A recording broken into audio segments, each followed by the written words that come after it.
All right, what's up, everybody? Back. It's been a long time. First of all, can everybody hear me? I want to make sure that this camera is down a little bit more. All right, and I forgot to put the Real Talk image up. 1 second. It's been a while since I've been here. Hold on, let me put up the Real Talk thumb. This one. All right. All right. Cool. You can hear me? Great. So everybody, it's been a long time. I was in Florida. Yeah.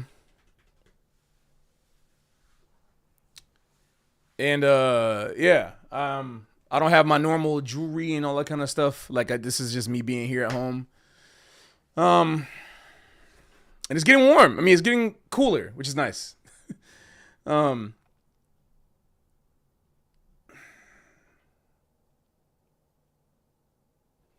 all right. But anyway, so thanks for joining me this late.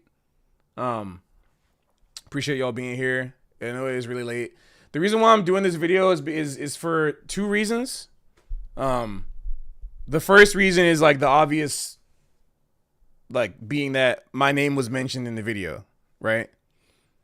For those of y'all who don't know what video I'm talking about, I'll play it in a second. But because I'm going to be, I already watched it in the Discord with people, so there's a couple of people who already know what I'm talking about because I did this already in the Discord.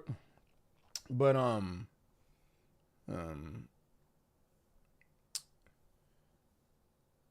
sorry. I finally saw Adam's comment that I think a lot of people did.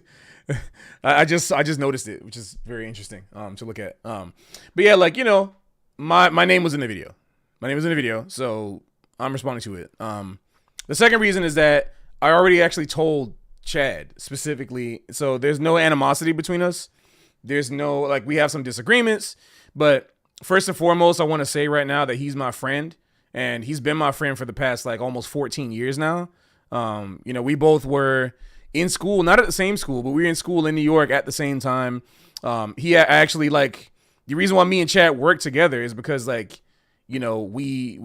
do have a history. I mean, he's the reason, you see my JL Woodwind saxophones that I play. Well, I wish it was more than one, but the saxophone that I play from JL Woodwind, he introduced me to John.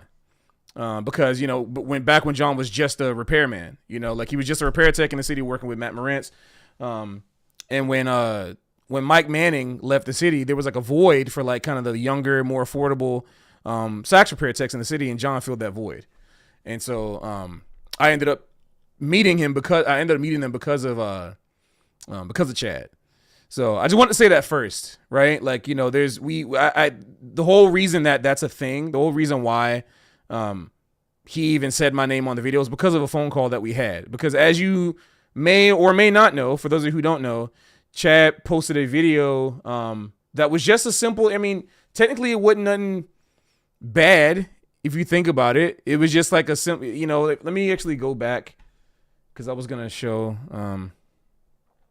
let me go to his profile real quick. So, because the video's still there.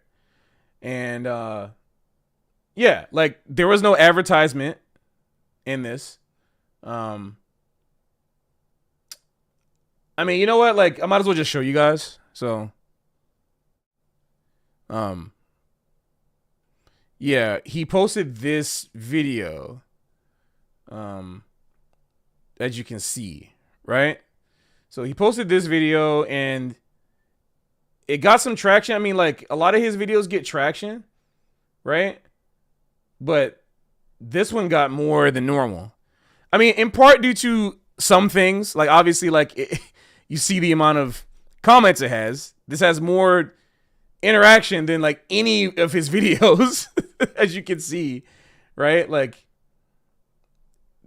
This has a lot of comments on it because it's a hot topic. If you don't know right now, if you don't know right now, the hottest topic in jazz right now is not who the next artist is, who's in Downbeat, Grammy. It's AI. It's the biggest topic right now, and for good reason. It's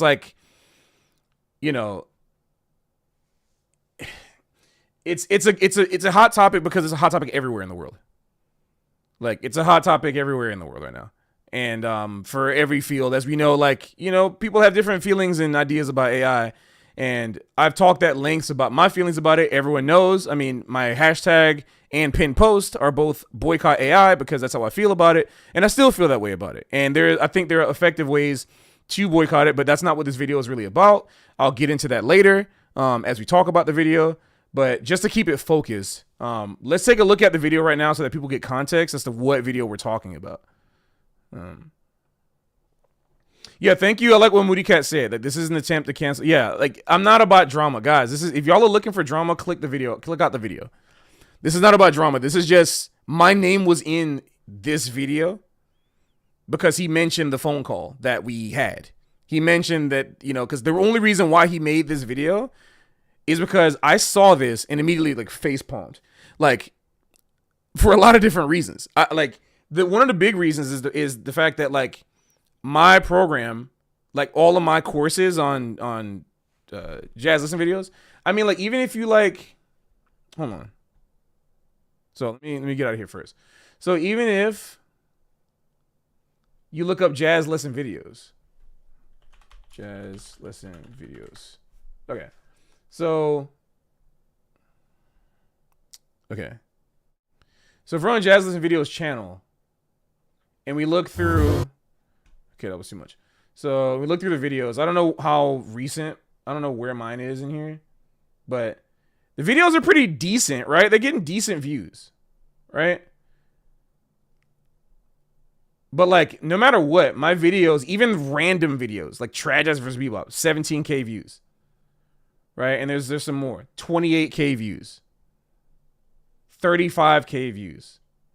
Right, my videos do pretty well, and my courses do pretty well. I get checked. Just full transparency. I get, like, not a check, but like a deposit or something every 2 months or something, around, like, depending on when the billing schedule is, like around like 2 months basically. From Jazz Listen videos, my cut of the sales from the Jazz Listen video series, and I work with him because I really appreciated that he gave me an opportunity to come to the middle, come meet in the middle. About, hey, I know you do things like this. And I told Nathan straight up, I was like, I don't want to sell no PDF packages. That's not me. I want to be included on Chad's platform to make educational content because I think it's a great platform and I think people want to learn. So I would love to do this if I can be involved in a way that, you know, is my, you know, is my approach, right? And he agreed to it, and then I was able to kind of, you know, he's not going to pay me to just do what I'm going to do on my channel. He gives me some, like, kind of prompts, like, hey, like, what are some things, like, let's go over some topics and questions and see which ones you're comfortable talking about. And then we work together. I love him. Guys, Chad's a great dude. He's an extremely nice guy. One of the nicest guys I ever met.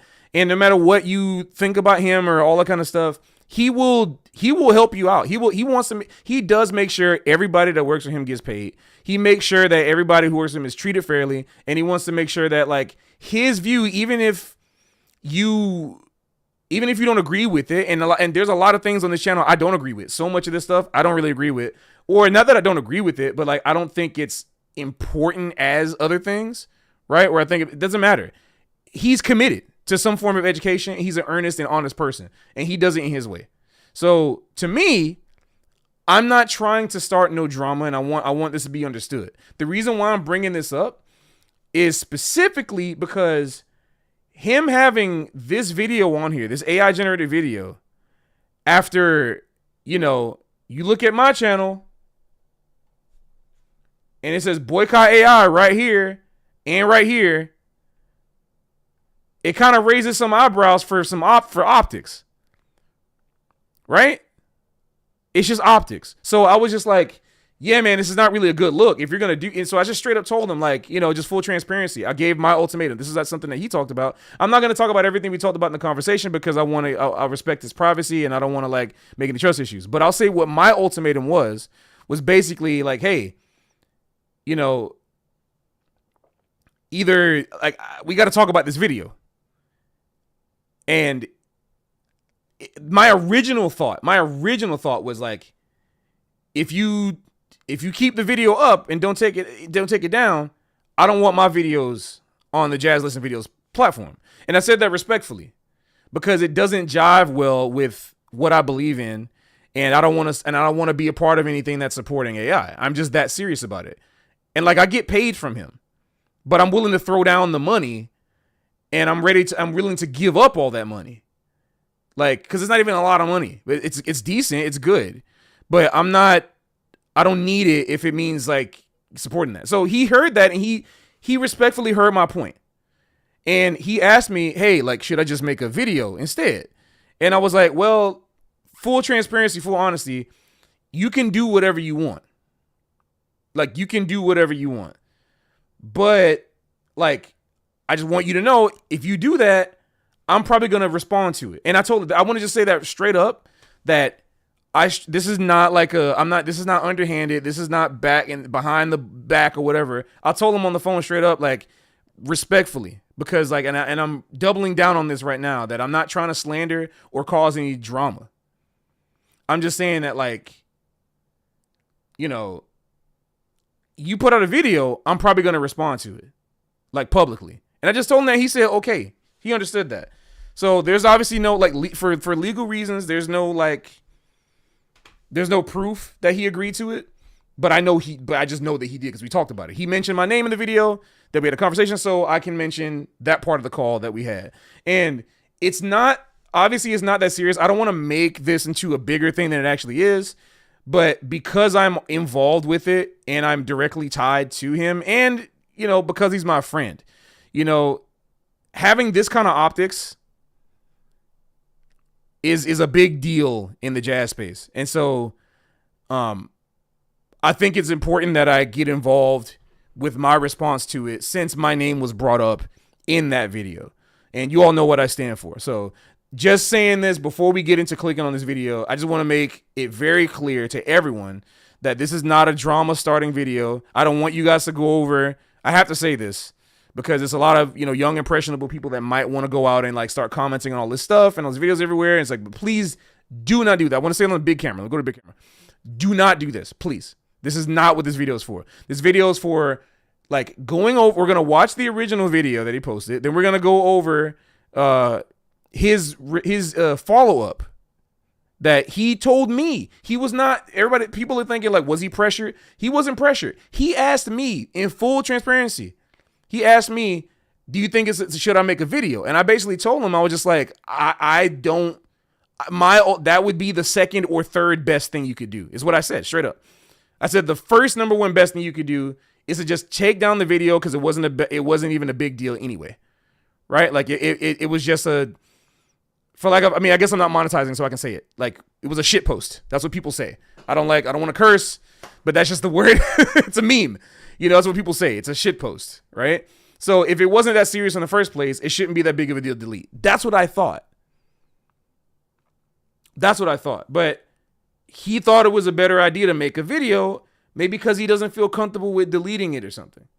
I don't know. So because of that, he decided to put up a video.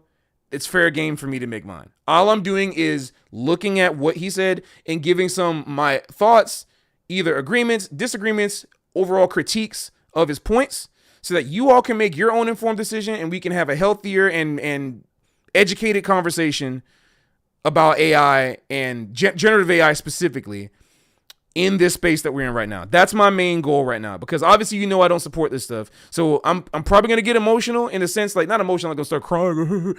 No, I'm probably going to get emotions in, like, you know, my voice may change and whatever. Like, you guys know how I talk, right? You just know how I talk. It doesn't mean that I hate Chad. So I can't stress that enough right now, because this is a very volatile, dangerous thing that I could be doing right now.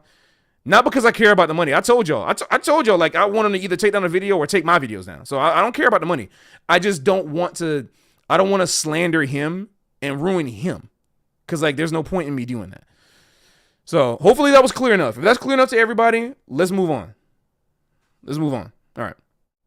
So for those of you who haven't seen the video, let's look at it. All right. So this full transparency. Fair warning, this is a little cringe. But he knows it is. It was just supposed to be funny.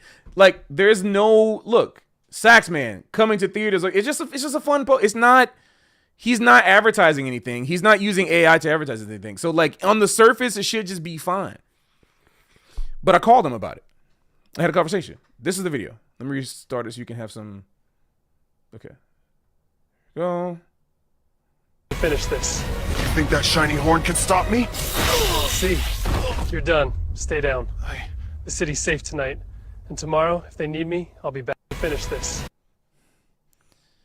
It's kind of weird, right? It's like, it's not, to me, it's not even like, it's not even ironically cringe. It's just a little cringe. But it's his right. I'm not even trying to judge that. I'm not trying to make him feel like, I'm sure he would be like, yeah, it's funny. Yeah, it's cringe. Okay, whatever, but that's not the point. The point is that this is not Facebook. You guys know what I'm saying? This is not Facebook. Like, this is 140K followers. And on Instagram, that's a big deal. Like, it's not like 140K followers on TikTok or something. There's 100K followers on Instagram in jazz. This is arguably the biggest jazz education account on the internet. And he's posting this video. That's why it's a big deal. So I called him up and I had a conversation with him. And I just told him, I was like, hey, bro, like, because the main reason why I did that is because admittedly I had to calm my emotions. And I wanted to like just try to have an honest and reasonable conversation with him. And so I was just like, okay, I saw the video and we got to talk about it. And he gave us some honest thought. He said he didn't really think about a lot of stuff that I was talking about. And then some of the stuff, basically almost everything he said in this video, he said to me, and I was like, okay, like I'm hearing what you're saying. Like, respectfully, there's some things I disagree with. So what I want to do is, this is almost going to be, it's really interesting. Like, I called him and then he made this video. And now I'm going to be responding to this video the same way that I responded to his points that he made to me in the phone call, which are basically the exact same points.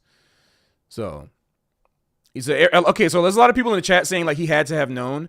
All right, so one thing I want to make you guys understand, or help you guys understand, and this is something I said to people in the Discord, so I'm going to reiterate here. Not everyone is a nerd like me. I am a nerd. You see these thick behind glasses, right? I am a nerd, internet nerd. I've been an internet nerd since 2001. Okay, I started with Windows 98. Like not everybody is on the internet like me. You know what? When everybody was like, when Chad was doing like, I think it was Next Gen or Grand Band or something like that, because I did it too. When they were doing these national bands and auditioning for schools and stuff in like 2009 and 2010, you know what I was doing? I was on Gaia Online. I was playing Final Fantasy 12.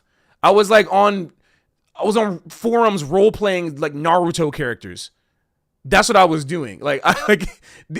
So because I was such a nerd, I always had my pulse on the internet. I always have my finger there. I was the first one. I was before any of these other jazz musicians were doing anything with streaming. I was streaming. I was doing that. I was streaming on a J Music channel. I started doing that on YouTube. I made my J Music YouTube account in 2014. I had my regular YouTube account in 2006. I've been out here. Those guys, we were in school together. A lot of these guys were in school together. They had no idea. I know somebody that rode out an iPhone 4 until 2019. That's like 10 years. So, a lot of people don't care about technology. Like, in order to the only instrument I have out was a tenor. So, but to get good at this thing, most normal people got to practice for 9 or 10 hours a day or something. Not literally that much, but most people expect that the only way you get good is by practicing for 10, 12 hours a day, and you just obsessed with music, and all you think about is music until you explode. But I wasn't like that. I just wasn't like that. So, because I have interest in a lot of different things. But it's true. This is a hard music, and you got to be obsessive about it. But I never wanted to originally be a musician. I originally wanted to be a visual artist. And a lot of people don't realize that. For those of you who are new to the channel, I originally wanted to be a visual artist. So, I originally wanted to draw and paint. It wasn't until end of elementary school when I switched into band that my band director said, hey, he's getting good at music, keep him in music. And then I was like, yeah, I'm getting better at music than I am at art. So one, I never cared about being good as a musician, and I never cared about being famous. I never cared about either of those things. That's why I don't make a lot of money. Just straight up. That's why I wear the same clothes all the time. You know what I'm saying? Like, I give a lot of this content for free. And like a lot of people, including y'all, a lot of my colleagues, people that y'all look up to, are like, have told me, why don't you sell PDFs, man? Or why don't you do blah, blah, blah? Use AI. It does all this for you. And I'm just like, I don't want to do it. Just straight up. I don't want to do it. I don't care how little money I make. I want to give stuff to people in an accessible way that's organic and real, because we don't have enough of that. So to the day I die, I'm going to do that. Period. So, and I'm not doing that to be holier than thou. I just don't like it. I just don't feel comfortable for that. I just don't feel, it just doesn't make me feel good about it. And because I've been on the internet for so long, I have my finger on the pulse of like how things are. And I get to see other interviews with people. I get to see a lot of research. I spend a lot of time doing that. But somebody like Chad, right? Like, they got businesses to run. I think they're married. Like, he has like other bills to pay, house, car, kind of stuff. Who knows? Maybe a kid's on the way. I don't know. Like, he's not, the average person is not spending their time looking at the optics like you all. The reason why I'm connected with y'all on the internet right now is specifically because I spend so much time on here already. I gotta go out. I went out and touched grass today, guys. Went out for a walk and talked to my people in the Discord. You know what I'm saying? Like, but that's what he's doing all the time. So that's why all fair and due respect.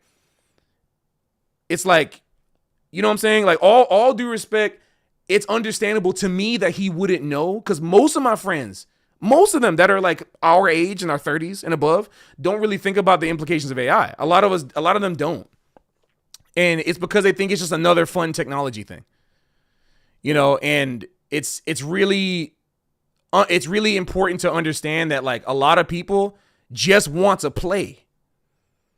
Like, they just want to play, and they've worked their entire life to try to just play.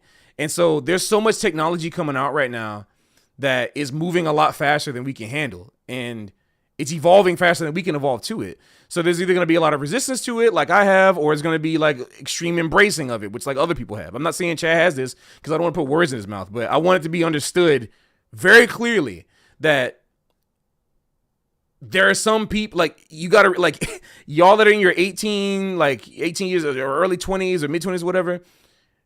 I grew up in a time that was in between IRL and internet. And we did things analog as teenagers. We did things offline. There was no social media, no nothing. So the only way you would be keeping up with all this new stuff if you were a nerd. You just had to, and I was just a nerd. That's what I was. Chad's not a nerd. So many other people are not. They might be sax nerds or music nerds or whatever, but they're just trying to live normal life.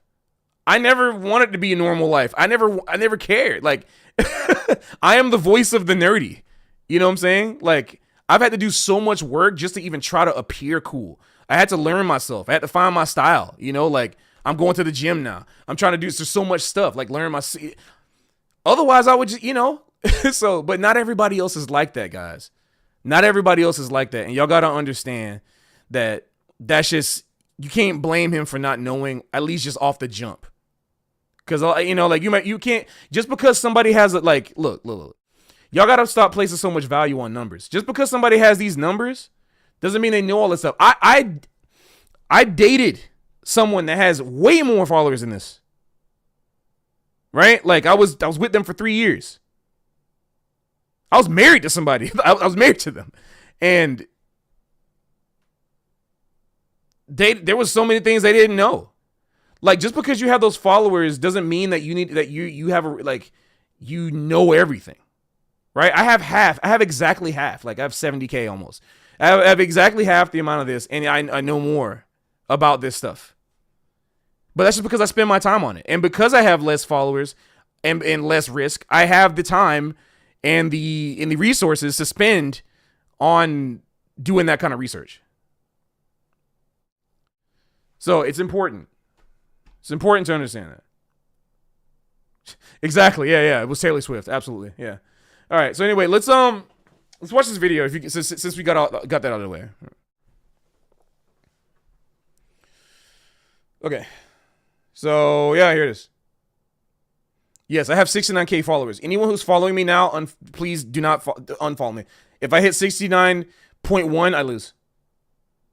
All right, so we're gonna have to do this and then quickly. Okay.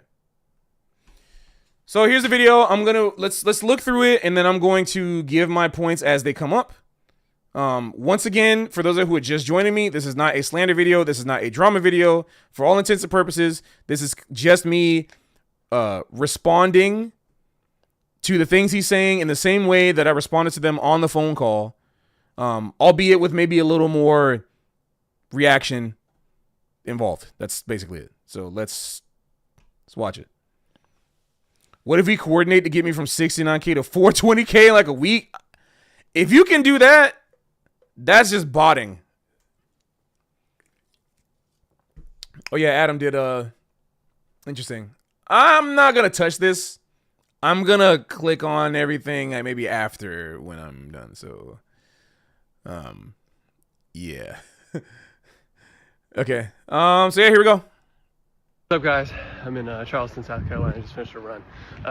The other day I posted a video that was AI generated. This, intended to be humorous video posing me as a character, Saxman. So first, I know this is like not something to respond to, but it's true. It was intended to be humorous, and I want everybody to remember that, because some people were just like, I think some people were confused about this, thinking that he was promoting something. He was not promoting anything. He was just posting like it was on Facebook. But I already made that comment. This is not Facebook. This is not MySpace. But again, we're in our 30s, we're in our mid 30s. It's easy if you're not on the internet a lot, it's easy to like feel like there's a gap in time. Because for me, between like 2011 and 2015, I feel like a gap in time where I had no idea what was going on with the internet because I was in college. And so the last thing I remember going viral was Oppa Gangnam Style. I'm serious. And then all of a sudden, like, Fortnite became a thing. Like, that's how it felt. I remember going from like what does the fox say to like pen pineapple apple pen, and being like, what is going on right now? Like, something has changed. Like, so, but imagine if I didn't keep up, if I decided not to like actually browse and check out what's going on, if I just stayed oblivious and it was on the grind, it was on the road, I would be actually Unk. I would be true Unk status, like Chad might be, not knowing this stuff. But the fact of the matter is, this is not Facebook. This is Instagram. It's a public platform, and you have a responsibility to learn and understand that every single word, every post, every second sound, whatever that you upload is subject to being a part of your brand. That's just how it is. And the optics are just not good when you don't understand what like your audience is comprised of. And to the credit of, to his credit and as a benefit of the doubt, a lot of his, if you go through some of the comments, like, let me duplicate this. I don't know if it's still like this. Maybe the comments have been overtaken by people who don't support it.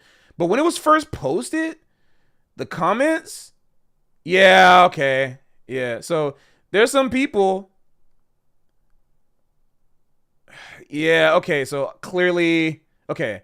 This sucks because when I first saw the video, there was a lot of support for it. Like, people just like, haha, is this funny? But now there's a lot of, okay, well, I can't really make this claim anymore. But my point still stands that when the video was uploaded, there was a lot of support for it because it was just innocent. So, like, his audience is also just there to just learn jazz. That's all they care about. They're like, maybe they play FIFA, watch sports, go to the gym and practice jazz. They're like super straight ahead, bro. Just, like, no shade, but like, that's the type of people.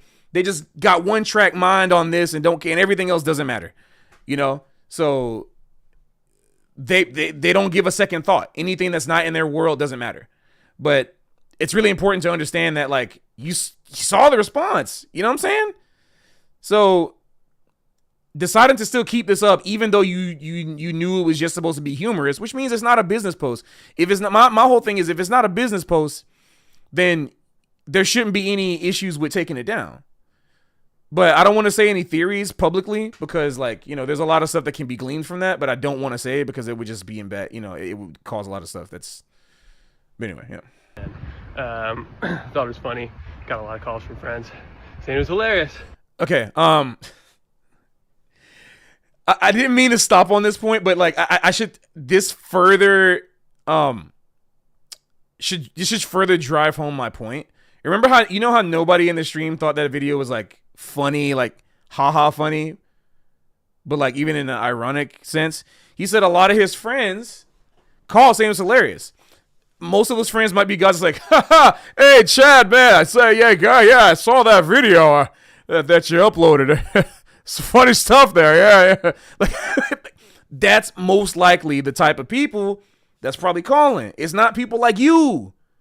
It's not you guys, the young college students or whatever. Like, it's not you guys, or even if you're not young college students, like people who watch my channel that are about the analog life. It's not guys like you. It's people that are just sharing minions on Facebook, sharing minion memes. Like those types of people who share minions on Facebook are the type of people that will call saying it's hilarious because they're not tapped in to what we are talking about when it comes to the AI conversation. They think it's like it's harmless. No, it's not Zoomers, boomers. But I don't want to say that because there's a lot of people that are in the boomer age group that also don't believe in AI and don't like it too. So I'm not saying it's about the specific age demographic. It's about the people who share minion memes. Or the guys are like, oh yeah, I saw that video. That's a real knee slapper there. So I just want to say that. It's just funny. I just want to kind of hammer in. Yes. Exercise. I thought you said extra fries. And that was my wife.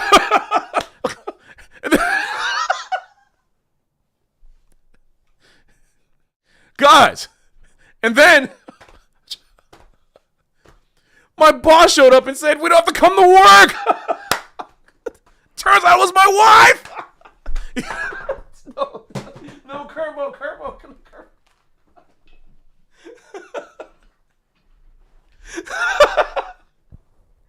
Hey, the Kerbo balance is important.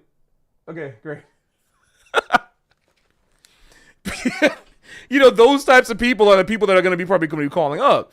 It's not going to be you guys. That's the point I'm trying to make. So anyway, hopefully what I just said about it being completely reasonable, and I don't blame him, and there's no animosity for like, oh, he should have known better. If those are the type of people that are seeing this and liking it, then it's expected that they might not know. Because it's a different world that I know because I'm adjacent to it. I grew up in it, that you all won't know or won't see at all unless you're older and like in like IRL normal spaces. And not like the super like liberal college online social spaces, Want to see you do tons of other videos like that. But then I also got calls, like a call from a friend, Patrick Bartley. That's me. Who expressed a lot of concern. And clearly AI is a really polarizing thing in the music industry right now. And so I wanted to clarify some points.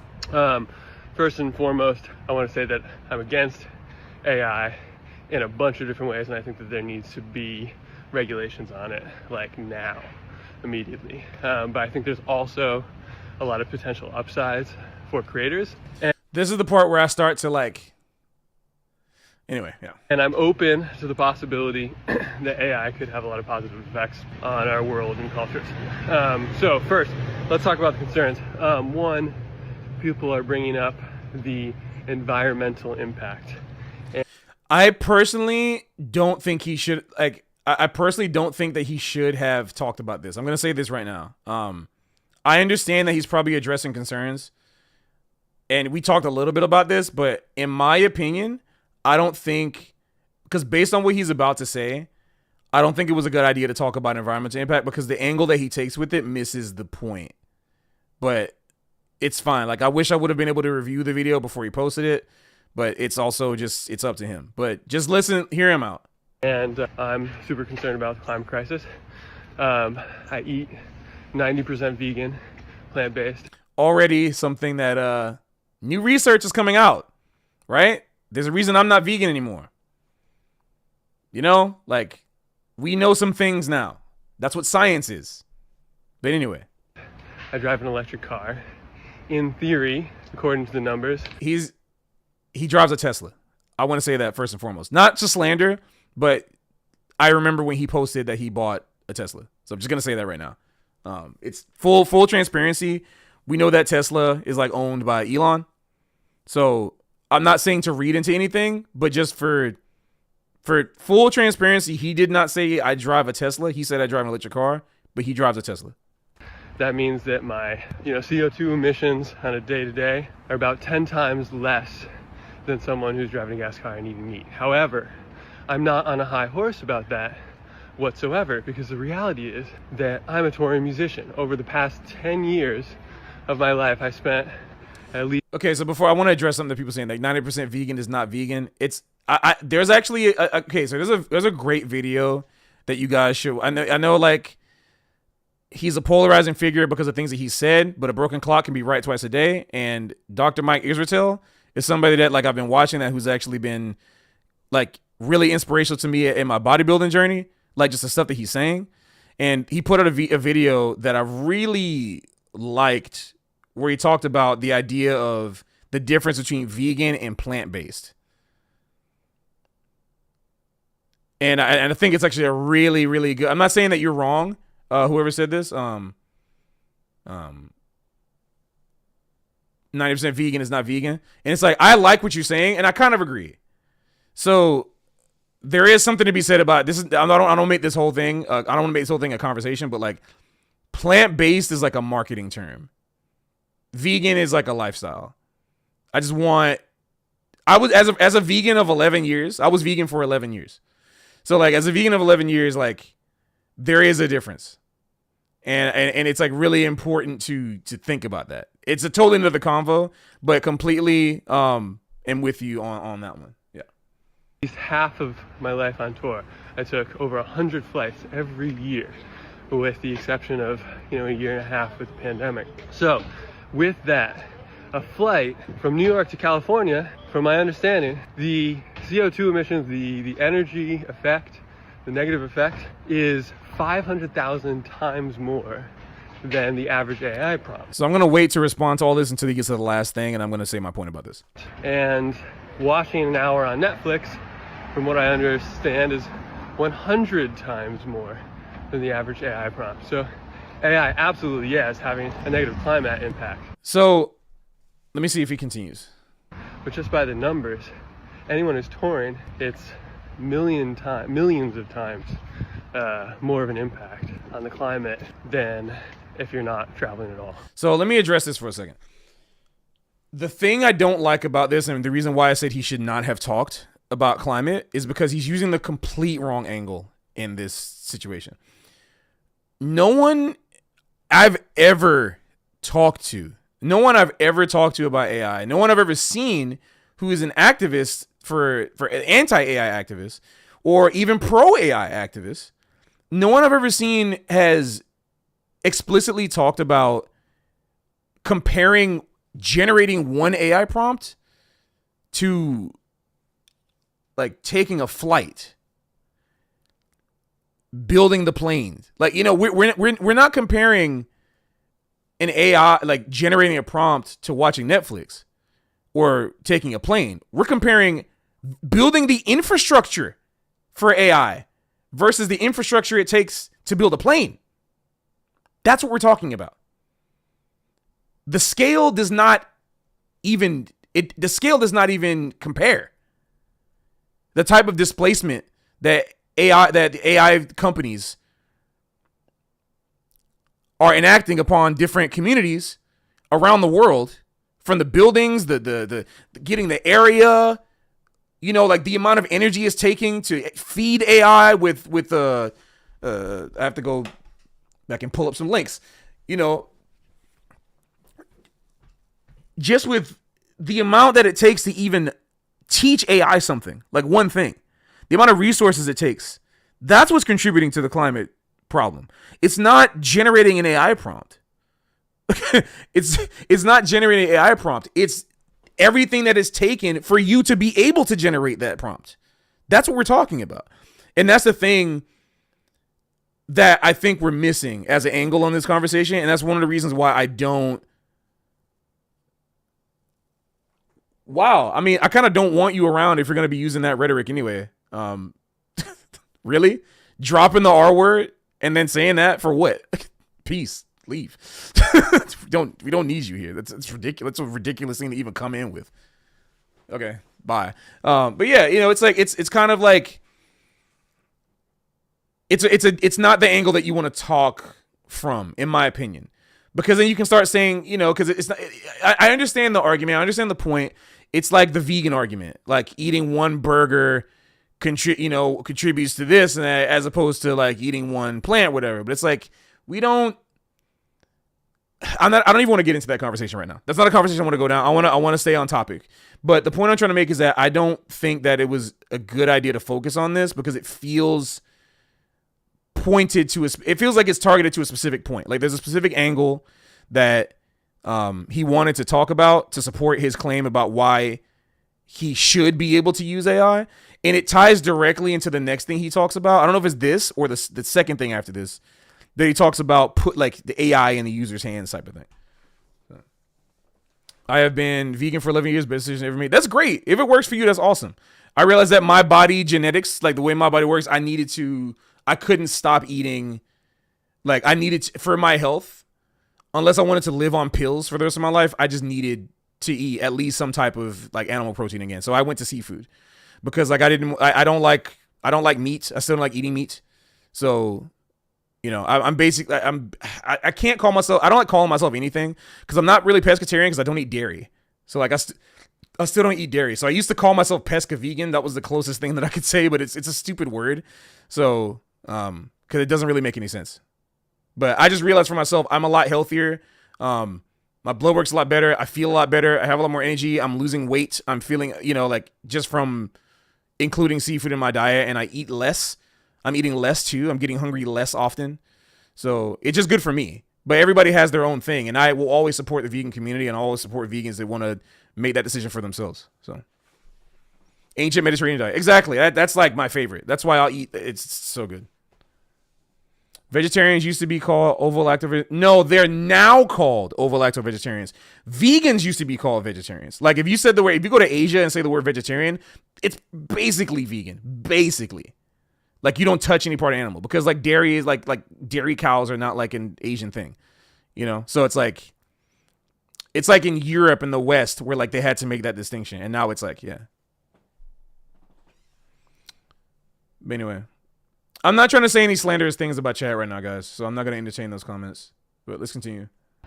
And so climate is a tough issue, and I absolutely feel that there need to be more regulations, more investment in more sustainable methods of transportation and energy and all that. But I think maybe pointing the finger at AI might be a bit reductionist.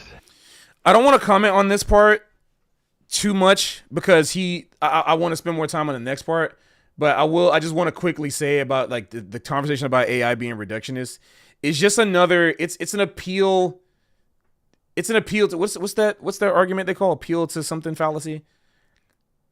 Like, I don't know. Like, but basically, like, I'll explain why I'm saying that. I don't like that people are treating AI like it's just another new tech. Appeal to D's, yeah. I don't like that people are treating AI like it's just another tech, because it's way more than that. It's always been more than that, and it's going to continue being more than that. It's an advanced learning machine. Learning information, guys, information is the most powerful thing. It's the most powerful weapon. It's the most powerful tool. It's everything. That's why gatekeeping education is the best thing you can do to like keep a population down. What do you think they did to black people during Jim Crow? During slavery, before that? An uneducated populace is a controlled populace, period. So, yeah, naturalistic fallacy? Yeah, sure, something like that, yeah. And the fact that AI is limitless when it comes to the amount of information that it can have, and then be in the public's hands is what's dangerous, because it can do things on its own. We don't have to do anything. It's not like we just tell it to do something and it'll do it. We don't have to. If you get a computer, this computer I have right now, I can type into my computer right now, into my search bar, do this thing for me. It's not going to do it. It needs AI to do that. It needs intelligence to understand what I did. It's not a function. Okay, well then it's not for you, unrealized gain. Like if you don't, I'm not gonna entertain people who want to troll me. But yeah, like I don't have to do the work in AI. So this is the right. There's a lot of people who say, that it's just another fad and it's just another technology. It's just another thing, but it's not. It's completely different than anything we've ever seen before, and it's been a thing that's been brewing for decades, and it's finally coming out. You know. So, but I do want to make it clear that I'm specifically talking about Gen AI is the issue that I'm having right now. So.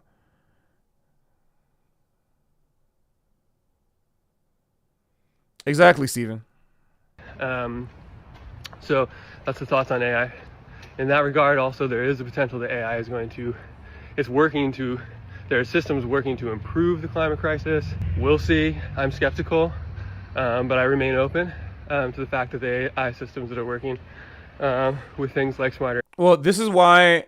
So he said he's open, and I do believe this, guys, by the way. Like, I do believe this. It's the reason why when I had the conversation with him, I was so willing to have that, and why I'm willing to have this conversation here in like a peaceful way, you know, because I do believe that he is open to thinking about stuff, but I think that maybe there are some other motivations underlying that are probably preventing him from going 100% in the direction that like we're thinking over here in this platform.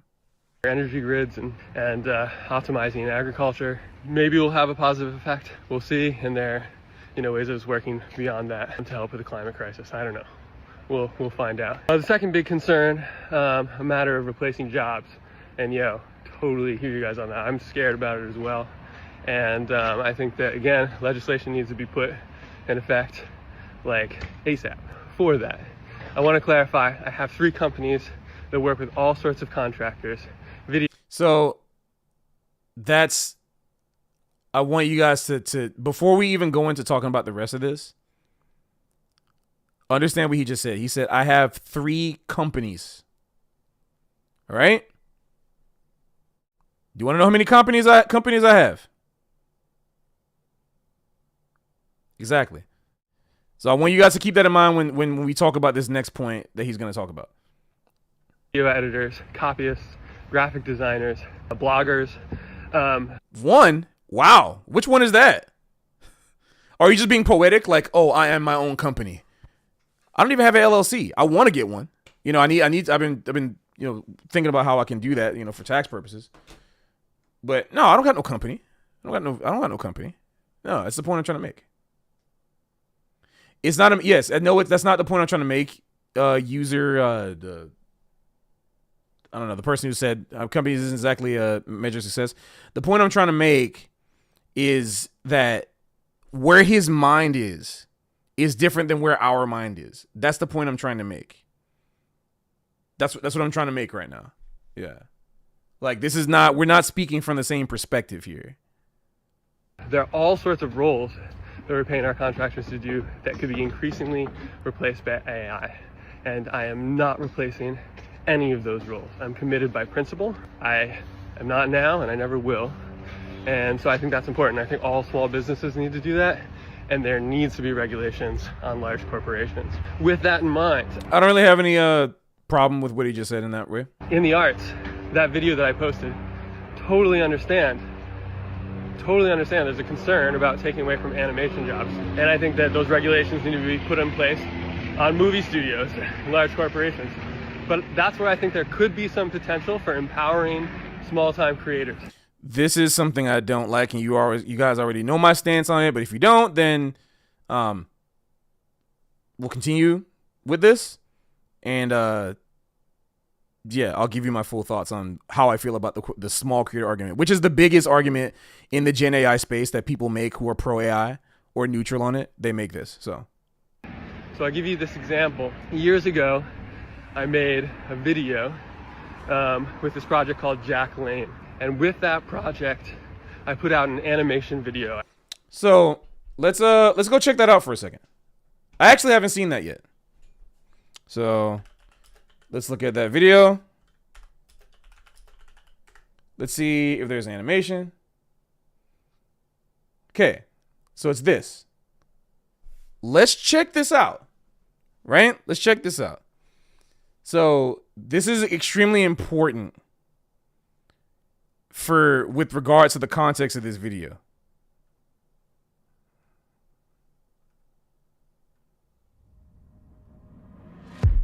All right.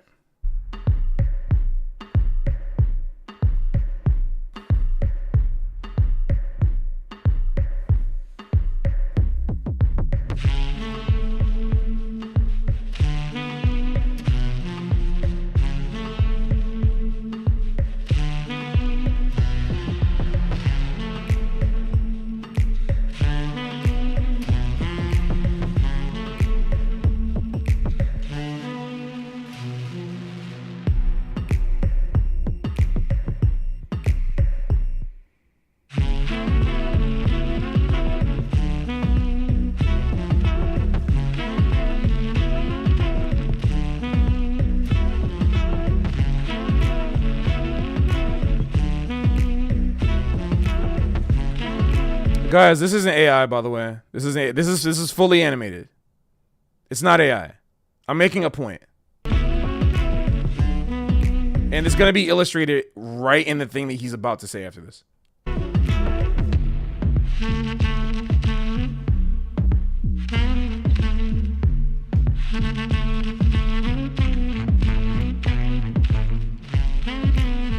Okay, y'all think it's dope? Okay, all right.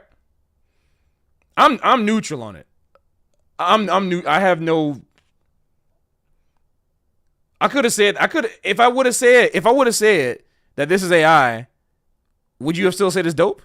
It's thought experiment. Thought experiment. But anyway.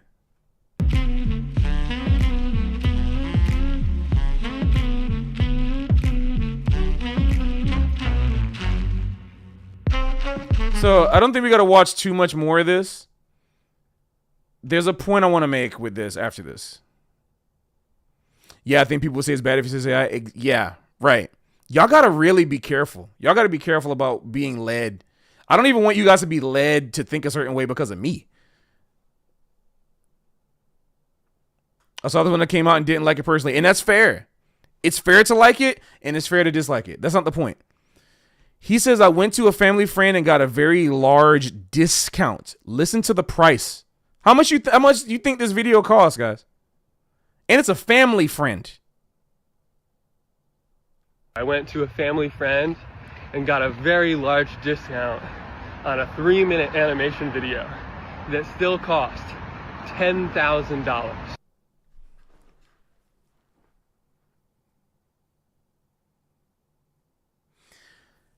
He told me on the phone $15,000. I don't know if that was like maybe he over exaggerated on the phone call, but this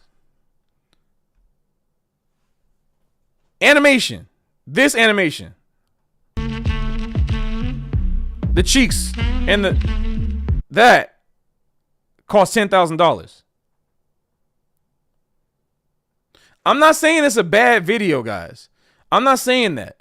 I'm just saying that one of Chad's main gripes, and one of the things I thought about on the phone too, that I didn't tell him, but I was just thinking, you knew what you were getting into, or you had to, and if you didn't, then again, this goes back to what I was saying before, right? Not everybody is a nerd like me. Not everybody is into multimedia spaces. Not everybody is into all this other type of whatever, right? Somebody brought up to me in the Discord, and I'm not going to say the name, I'm going to keep them private, but somebody said in the Discord an amazing point. They said, why didn't you just go on Fiverr? It's not like this was 17 years ago, 4 years ago. Okay, basically 5 years ago. Fiverr's been a thing for years, over a decade at least. So like, or anything, you know what I'm saying? Like, and somebody said you could have gone on Fiverr. I don't think maybe you should have went that low, but knowing that there are alternative spaces to like find and still support artists. Cause like it feels so, the reason why I don't like this argument, I really do not like this argument. Like again, full respect, like, you know, I love Chad, but the reason why I don't like this argument is specifically because it's using this as a way, he pivots, you know, he uses it as a way to like say like, man, if I had AI back then, I wouldn't have had to spend all this money and lose this investment. And I'm just like, what were, like, real quick, big camera time. Like, I really want to know what the point of this was. Like, yeah, the video only got 22K views, so you didn't get a return on your investment. But it's like, what were you investing in? What were you trying to, like, this is not trying to talk smack about the video, but this is not the type of video. If you were connected and tapped into the art world, you would be able to see very clearly that this is not the type of video that is going to get you $10,000 back. It's not even like, I know I'm going to get slammed for this, but I'm not trying to throw shade when I say this. It's very cool. It's a cool thing. But you went to a family friend and the discounted price was $10,000. And that's if your 15K was a mistake. I paid $1,000 for my Metagroove collection. Plus like a little extra for some of the art book stuff. For Metagroove. Let me see if let me show y'all. Like,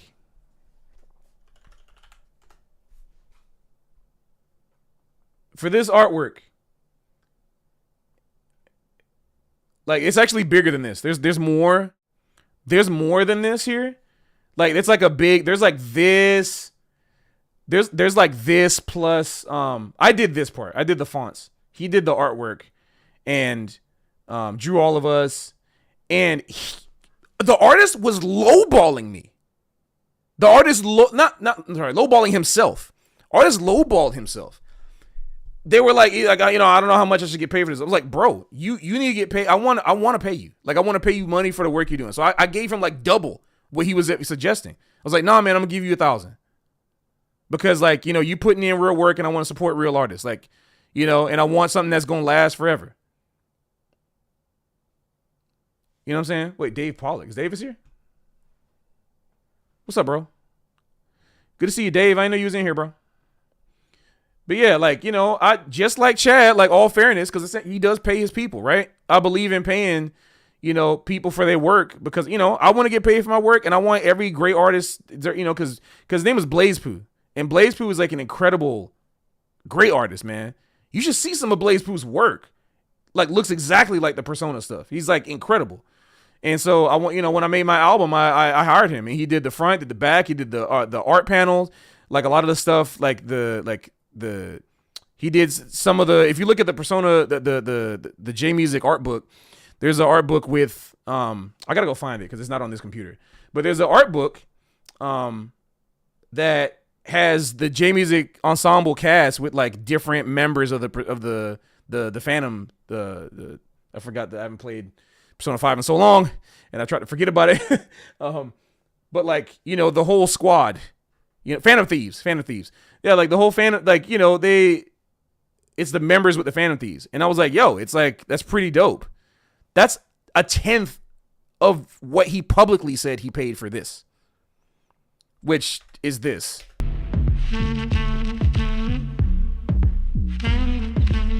Again, like, I'm not trying to like slander. I'm just saying, like, I know some people that could have done this.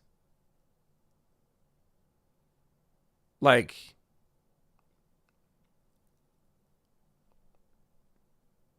to be fair, it's a whole video. Yeah, but is this worth, again, is this worth 10K? And if it is worth 10K to you, it seems a little weird and disingenuous to say, hey man, I spent 10K on this and look at what it got me. That's the energy that this clip has.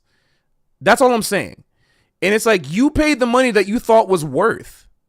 You paid the money that you thought was worth for this video. And then you're saying, like, if I had AI, I wouldn't need to have done that. Like, think about the small creators that can use. It's like, bro, like, that's not how this works. That is not how this works. You can't buy a car and be like, man, imagine if I could just generate my own car. I wouldn't have to pay this. Like, bro, you You paid the price you thought was worth. And it was, thank you. Yeah, I can see how it was worth 10K even if it wasn't a smart investment. Thank you. Life is hard. Sometimes you put money into stuff and sometimes you got to regret it and suck it up. That's just how it is. And you move on. The thing you should learn for this shouldn't be that I shouldn't pay artists 10K if I'm not gonna get it back. The message should be like, I should do more research on the community.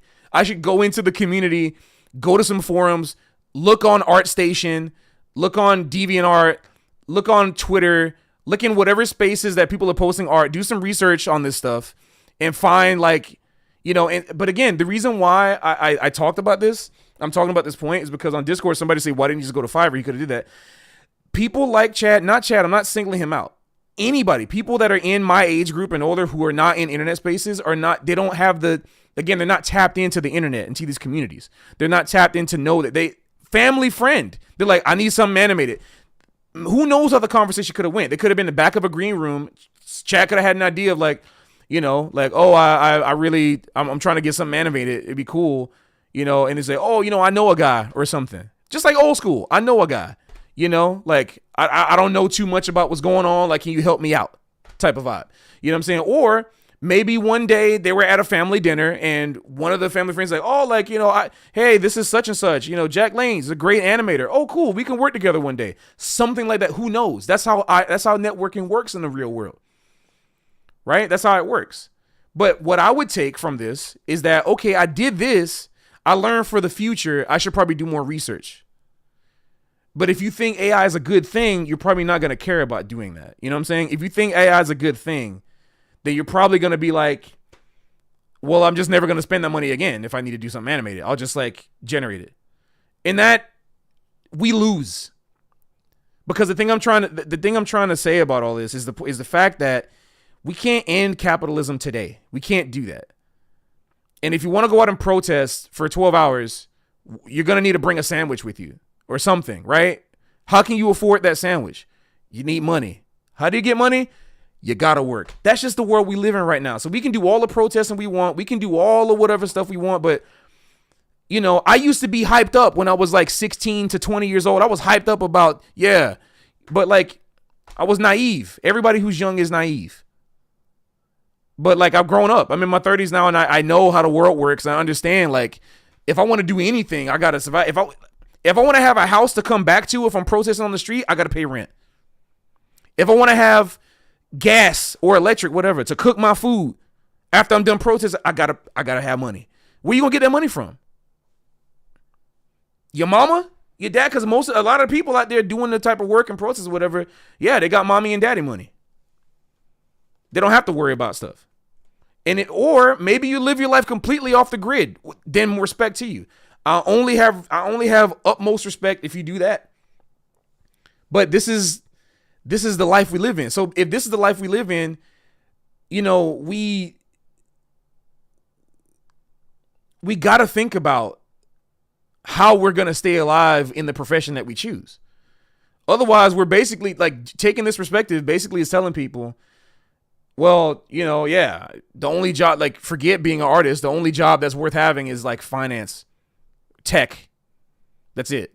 Like a trade. Like there's no point. Like artists are dead. You're basically saying that. So I'm not really into that, and I don't like the idea of thinking like I spent this money and it wasn't worth it, so I'm not gonna spend that money anymore.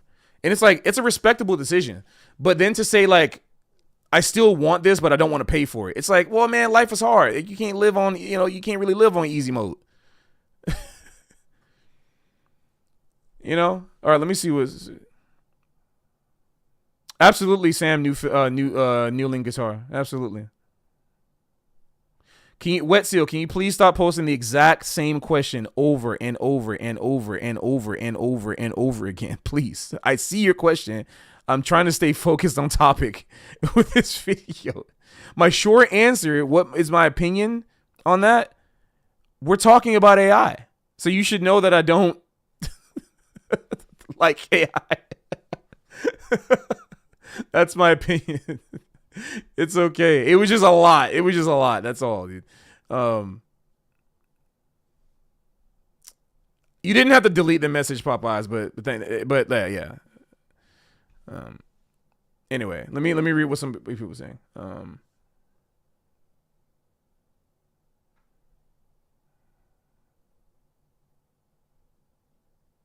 If the option is between free but AI versus not free but human, the point is that we should always pick not free but human. Yes, to me, that's my opinion. Now, regardless if that is like the right or correct, I don't really care. It's not about being right or correct. I don't care about being right or correct. I just care about being like honest and fair, like, and beneficial to humans, not detrimental to us. So if it's making stuff like, natural difficulty is one thing. Artificial difficulty that we can avoid is a different thing. Like, we don't need to artificially make life harder for us. Like, we don't need to like go into AI 100% to make our lives as musicians, harder. Why do we need to do that? Like, we can just do the natural difficulty of learning, working hard to pay people who are the artisans. But anyway, he's about to talk about this, so I'm not going to go into that point yet. I'm not going to go into that point. Let's let him talk about what he's going to say. Then I'm going to address the part 2 to what I'm saying right now. I did not have and will not have the budget to keep on investing $10,000 in animation music videos as much as I would love to. So, all right. There's actually, sorry, before I go into point number 2, there's a part 1A, 1B. He says, I don't have the budget to pour $10,000 into animation videos as much as I would love to. I don't think you need to do that. Like, I don't know about you, but like, I don't know. For me, you guys like the stuff I put out, right? You guys like the music I put out. You like the videos I put out are of quality, right? Like, and I spend a lot of time thinking about what I'm going to say and like how I want to present it to you guys. If I can't do something, I just don't do it.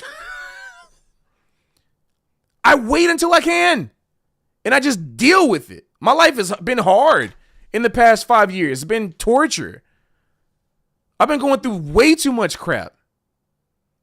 Way too much crap, man. I've been going through a lot of stuff. All sorts of, I've been in a different country for like, I wasn't even here. Isolated, alone. Thank you so much for the $10, Jordan. I'll read your comment in a little bit. Thank you so much. I don't lose my train of thought. But I've had it hard, bro. And I've definitely like complained just to get my about like how hard stuff is and how I wish it was different. But I never took shortcuts. I did this joint raw, hard in the paint. And now I'm here. I'm back. I got that little sign up on my TV. I got a nice house. I waited out and I did it. So I didn't cheat the system or whatever, like to try to get ahead quick. I'm scrambling the rat race. Like, I just couldn't. I couldn't do it. I just waited till I can. And now I'm here. I'm happy. It doesn't matter that I'm not 25 anymore. I'm 32, about to be 33. Okay. I'm not going to get mad at myself for what I didn't know before. And if I die tomorrow, all right, whatever. Like I did the best I can. It's just life. But I think a lot of people just like they scrambling, you know what I'm saying? Just like scrambling, so afraid, like, like gotta have the money, gotta do this, I gotta think about this and that. I'm like, bro, I'm chilling. Not ever having more than like 4 digits in any of my accounts on my bank account. I'm chilling. Obviously, I would love to have more than that. I got bills to pay and, whatever, but I got enough for my bills. I got enough to, put a little bit aside for this. I'm chilling. Like, I don't need more than that. I don't need an empire. I don't need like, you know what I'm saying? Like, I don't need to live a certain type of life. Cause I didn't grow up like that. All this stuff I got in here, I've had for years. This bed, I've had this bed for like, I don't even know how long. I put this joint in storage. I had this bed since my apartment in New York in 2017, and I'm still sleeping on it 8 years later. I'm still sleeping on it. Shout out to Zionist. Like $130 mattress. I'm still sleeping on this joint.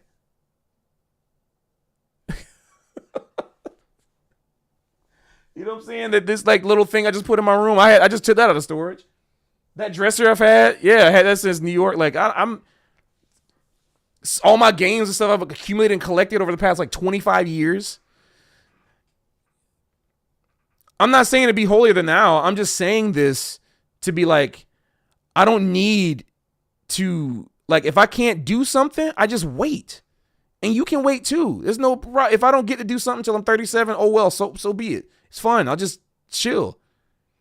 I don't need instant, like, we don't need instant animation because you didn't need it in the first place. So if you didn't need it in the first place, why do you even have to rush to get it? Like, I would love to spend $10,000 on this and that as much as I would love to. It's like, well, then wait till you can do it. It doesn't need to like come out right now. You can chill. You can wait. Work on something quality. That's how I feel about it. Talking about the idea of using AI to cut costs that don't need to spend. Huh? So. Also, if he's that passionate about animation, why doesn't he just learn to draw himself? Yeah, I mean, I'm not trying to push him. Again, like, I still have respect for him. I'm just like saying my thoughts about this stuff. Like, I agree, sure. But at the same time, it's like, instead of learning how to animate, just accept that you can't and it's okay. And like, accept that you can't spend $10,000 on a thing. Why do you need to, like, we don't have to have everything. We don't have to be greedy about stuff. We don't have to have everything in life. You know, like, just be okay with what you got. And when you can get more, get it. If you can't, chill. It's a total passion, but right now only big studios have that type of budget. So again, I'm not trying to throw shade on this guy. Like, I'm sure he worked really hard, but to me, this is not is this really big is this a big studio? This is like indie. This is not something you spend big studio money on. I'm sorry. I'm not trying to throw shade. I think it's a cool video. Like, if I think about it outside of the context of $10,000 and outside of the as a discount, by the way, like, if I think about it outside of the context of $10,000, outside of the context of whatever, I think it's a great job. Like, it's awesome that he does this. I like this. I think it's fine. Like, as a work of art, I support real work. Right? But like, this is not a big big budget. Even like, have you guys seen like God, let me show you something that's closer to big budget, that's way older than this.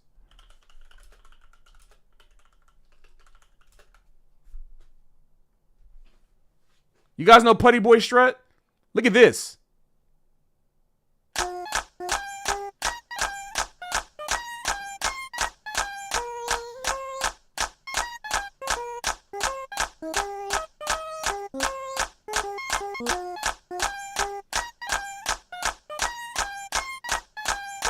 Look at how smooth this is. Think about how much went into this. And this was uploaded 11 years ago.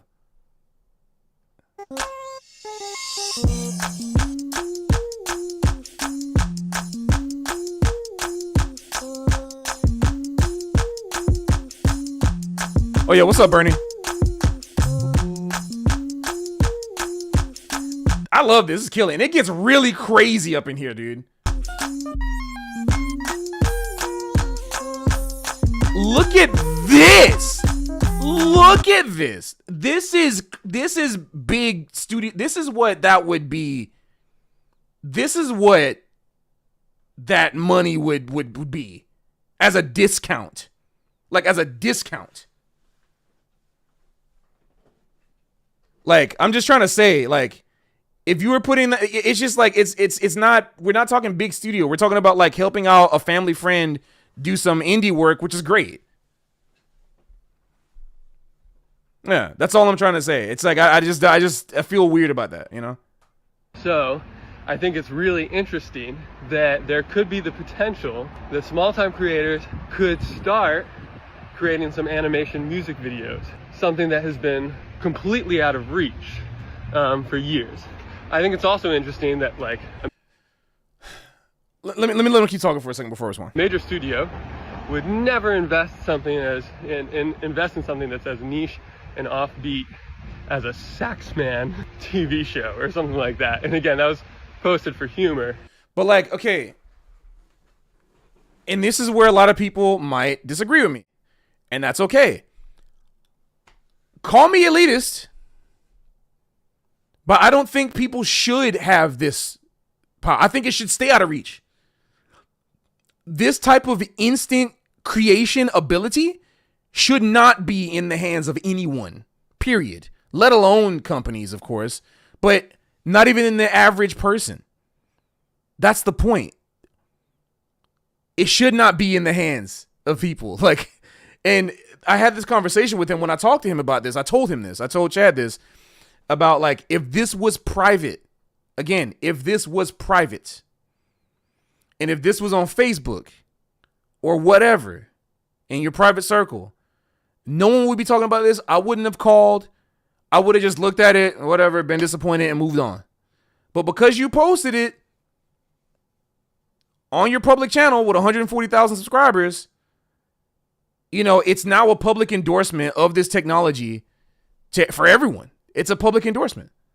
And if my stuff is going to be on your channel and that's going to be your channel, I don't want to be associated with that public endorsement. That's just how it is.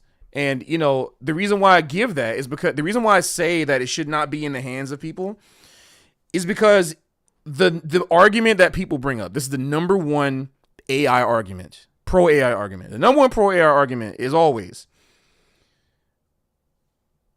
you know, people who could never create stuff before, now they can create. Like it's removing the gatekeeping. Now everyone can imagine something and make it. And I'm sitting there like, people have always been able to do that.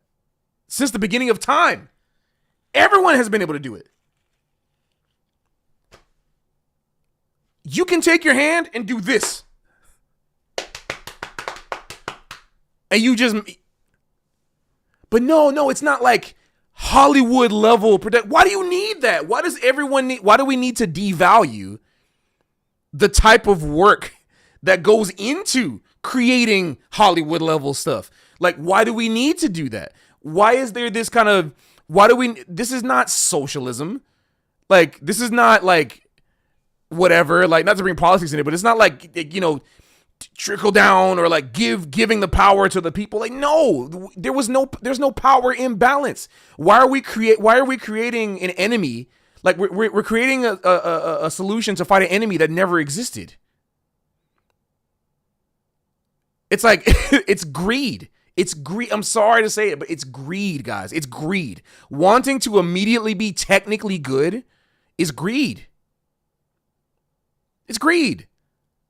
And people want to come up to me and say like, oh, but you're already good at music. Like, you think I instantly got 21 years of saxophone ability overnight? Not only that, I can't draw. I can try. But I can do something I can be happy with getting a little doodle out and be fine. I don't need to generate Hollywood big budget level stuff at the click of a button in 2 seconds. No one needs to do that. That's the point I'm trying to make. Like, it's putting the power into the hands. We don't need public power. We don't need too many cooks, not enough customers. Like, we don't need that. And like, if you disagree with me, whatever, that's fine. But I personally think we don't need that. We absolutely do not need power of creating potentially lifelike professional level content of any kind. Art, music, videos. Like, we don't need that in the power of people. Guys, that's the destruction of the value of art. Like, it's the destruction of that.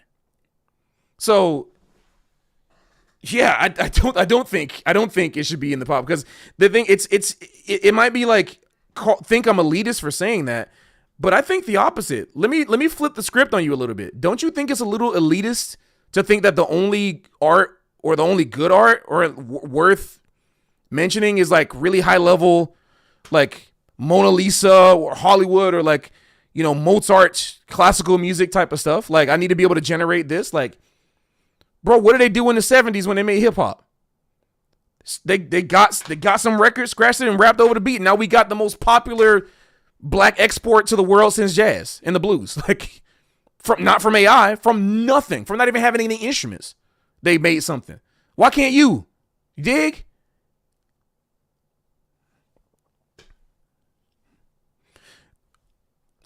I don't know, bro. It's like, that's the real elitism.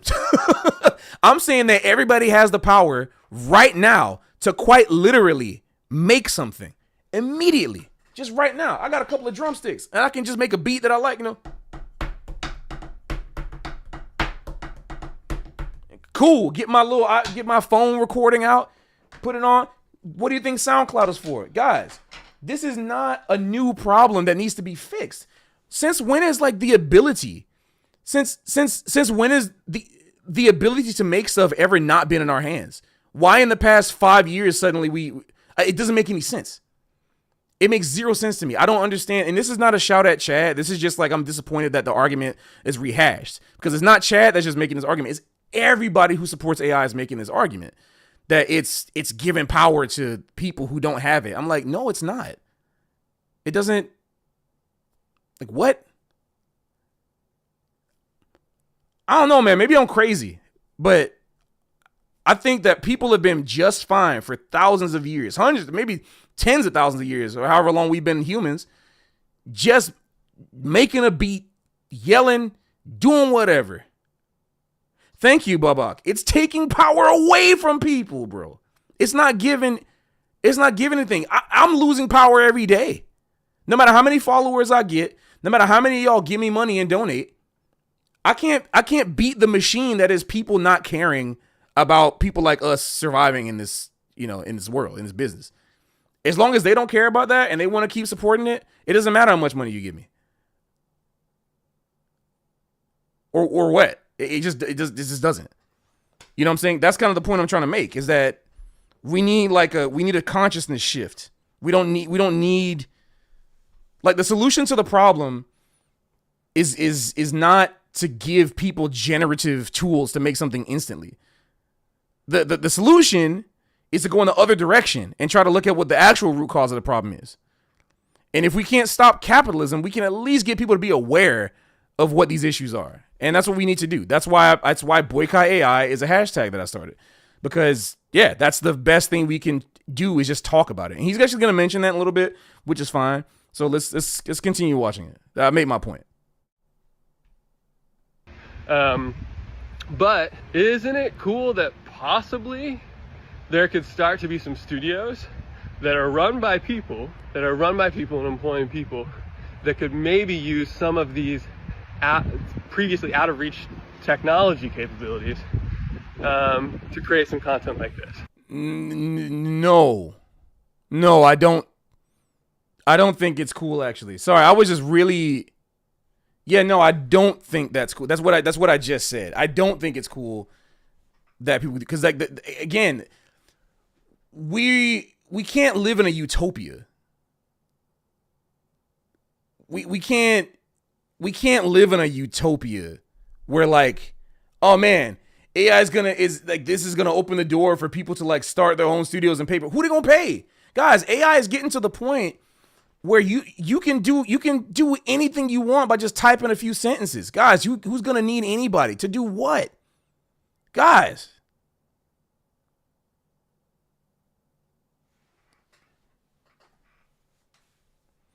Exactly, Brassy Panther. I mean, yeah.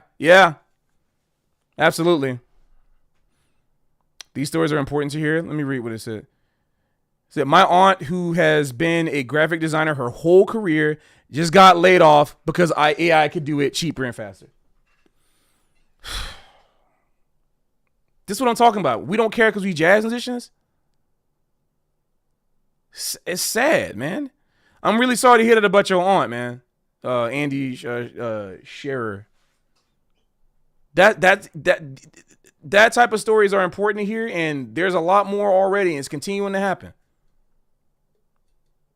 How many times do I have to address this? How many times do I have to address this comment? I have to put this video up? Maybe I should put this video up once and for all, and that's why I'll address it. Someone said AI is never going to be able to make a masterpiece, though. Guys, I want to say this. It's probably not going to be once and for all, but in this context, let's say it loud and clear. The average person does not care about art quality. I'm sorry, they don't. They don't care about music quality. They don't care about art quality. They don't care about food quality. They don't care about any of those things. They don't care if it's soulful. All they care is if they like it. If you meet that criteria, it can be whatever. Just like it. And if you're like some kind of a food scientist, like a flavor scientist, that's why we have flavorists, actual food scientists. Or if you have like, these people like, Hit Factory, the anatomy of a hit, the anatomy of a hit, how to make a hit song. You know what I'm saying? Like, these people have figured out how to target what people like and manipulate that and just put out stuff that people like. AI is not trained on like just pure garbage. Like Lil Booty Scratcher 420 or something, whoever random name I'll make up. No, they're trained on what people think is good stuff. If this good, they're not just trained on, like garbage. They're trained on the best stuff. So anything, they don't want, like, AI companies will go down the trash if they train their stuff on garbage.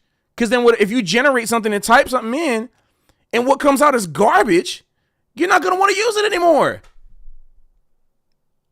It's all about what people like.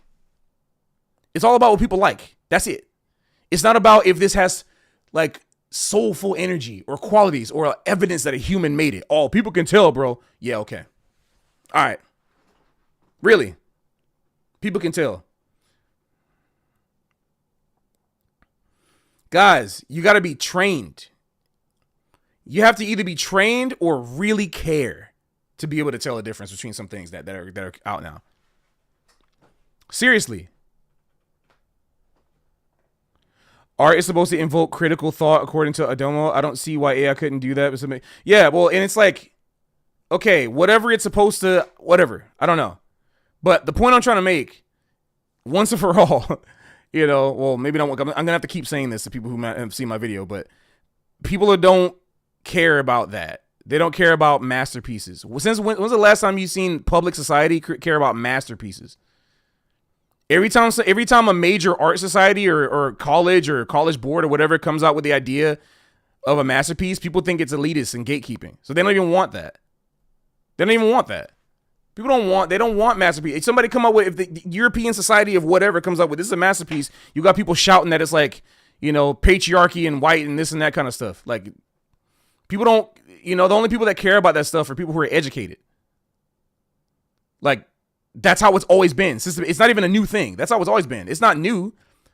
What do you think the swing era came? How do you think the swing era was a thing? Bro, in the swing era, all young people cared about in 1928 to 1937 or whatever, 1945 is this a big band? Can I dance to it?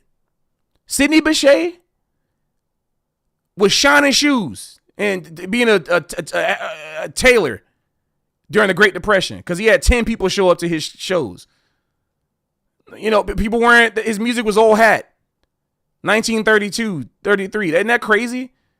We as academics consider him like we because of people like Winton, we know to revere him. Lewis wasn't exactly living it up. Lewis had some hard time too. Lewis went to Europe. The Great Depression wasn't happening there. I mean, yeah, it was, obviously. It was happening there, but when it comes to music, Europe has always been about the arts. I mean, musicians, even during the Great Depression, got treated like kings and queens over in Europe during that time. It's crazy.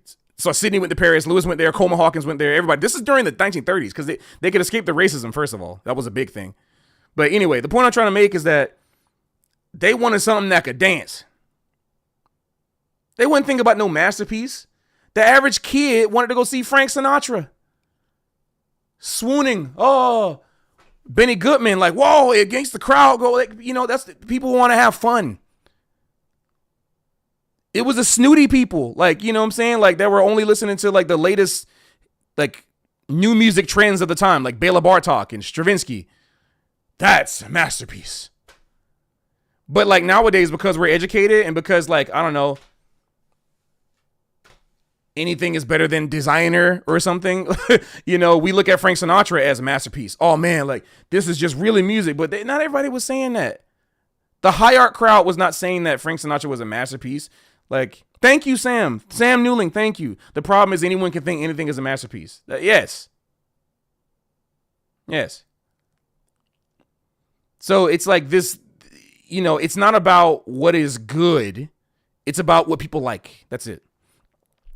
On that note, I got to use the bathroom real quick. So I'll put the BRB on and I'll be back.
All right, I'm back. I didn't say I was doing number one. I'm back. Sorry to cut off Russell Solo.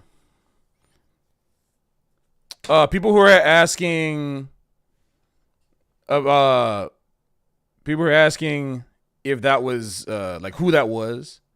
Yeah, that was me. That was the last gig we played as a trio for like 11 years. Like until 2022 when we got back to record first song. So we were like Russell was still in high school. Russell was 17, I was 18, and Stefan was 18. Yeah, I was playing tenor. This exact tenor. This exact one.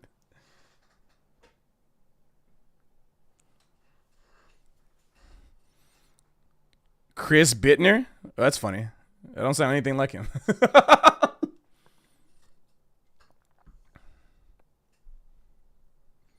I mean, I used to play a lot of tenor. I used to play a lot more tenor than I do now. But like, I didn't have my tenor in Japan, so. All right. Why do you keep asking if I wash my hands? You want to see? Can you smell my hands through the screen? Why do you keep asking that question? Anyway, let's continue where we left off with the chat video. That was a treat. Oh, thanks. Appreciate you guys. All right.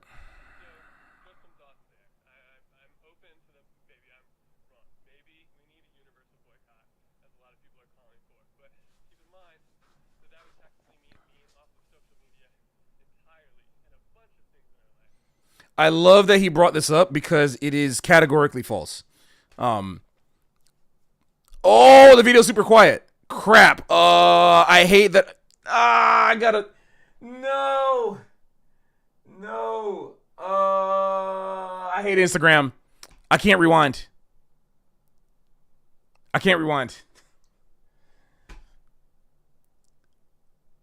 Instagram, bro, is the worst program on the face of the internet, dude.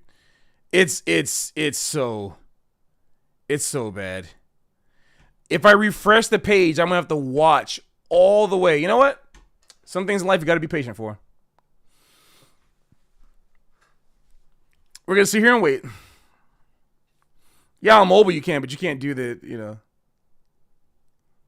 You can't do that on the PC.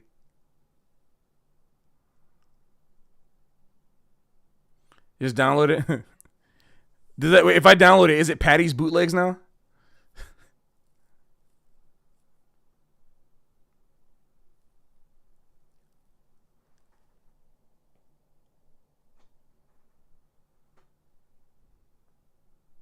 I know it's muted. I'm waiting for. I don't want to like unless you guys want to like rewatch all of this. All right, maybe if you want to rewatch, I'll just unmute it. But now. Like I had it muted on purpose, but for creators, and I'm open to the possibility that Adam. I'm not gonna talk about that right now. One, people are bringing up the. Yeah, it's just like, yeah. I mean, I can read chat while I'm waiting for this.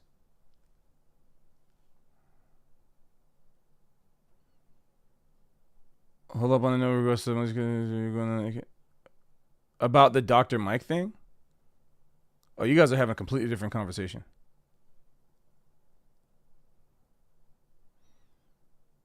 Play some fillers. I'm not going to play tenor right now. My roommate's asleep.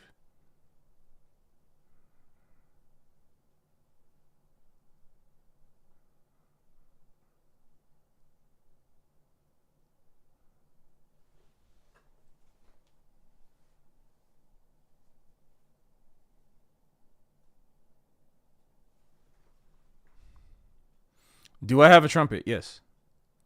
It's not very good, though.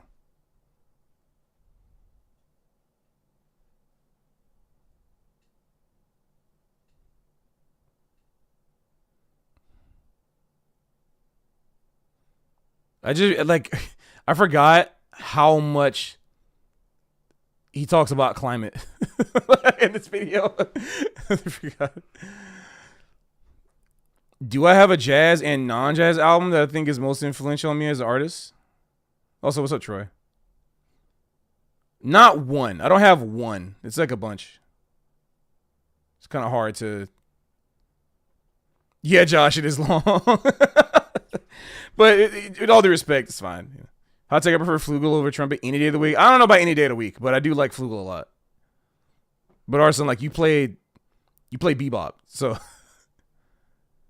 like there's no way that Flugel sounds better for Louis Armstrong's music. Like I don't want to hear Louis Armstrong play a Flugel horn, dude.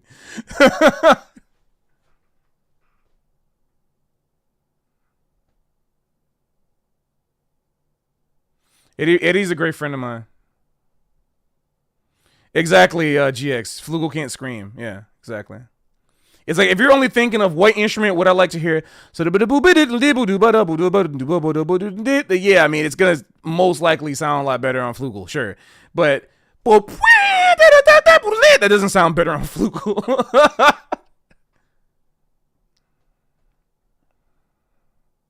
I'm still waiting. Like I'm still looking. Don't worry. Flugel is for melting hearts. Trumpet is for melting faces. Perfect quote. Perfect quote. Frame it. Frame that quote. It's perfect.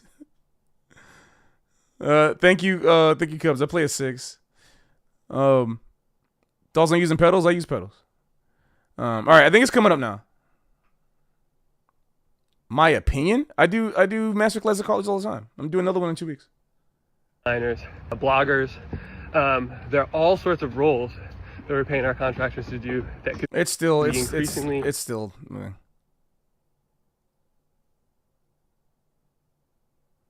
Hot take, but I don't care if the sound size mouthpieces. I understand the type. Okay, that's fine. I'm not saying this to like. I'm not trying to put you on blast, but like, what do you think of my sound? Like, you can be honest. Do you not like it? Because if you don't like it, it's fine. A lot of people don't like my sound. But I'm just curious. Like, you don't like Sios mouthpieces, but the thing about Sios is that Sios mouthpieces are not like a monolith. You know what I mean? Like, if you don't like the way Sios mouthpieces sound, you don't like the philosophy that the artist like made, right? Like it's about like what the artist decided. Because I like my sound. Like I got to design how I sound on it. But it's fine if you don't like how I sound. I'm just very curious because you said you kind of put all of Sios mouthpieces as like a monolith, but they're not. They don't all sound the same at all because they're custom made. Are Chad's captions AI generated? Probably. I don't know. Though, Pat, you have a signature sound regardless of equipment? I mean, if you give me a Yamaha 4C, I'm not going to sound very good. Like, I can make it work. Like, I can make it work. That doesn't mean that, like, it's like... It's a good point, for my opinion. I honestly, bro, I wouldn't have bashed you for saying you didn't like my sound. Because, like, a lot of people, not a lot of people, but I see some comments where they don't like my mouthpiece. So. Yo, I'm recording. Yo. Hey, Julie. Yes, Yamaha 4C.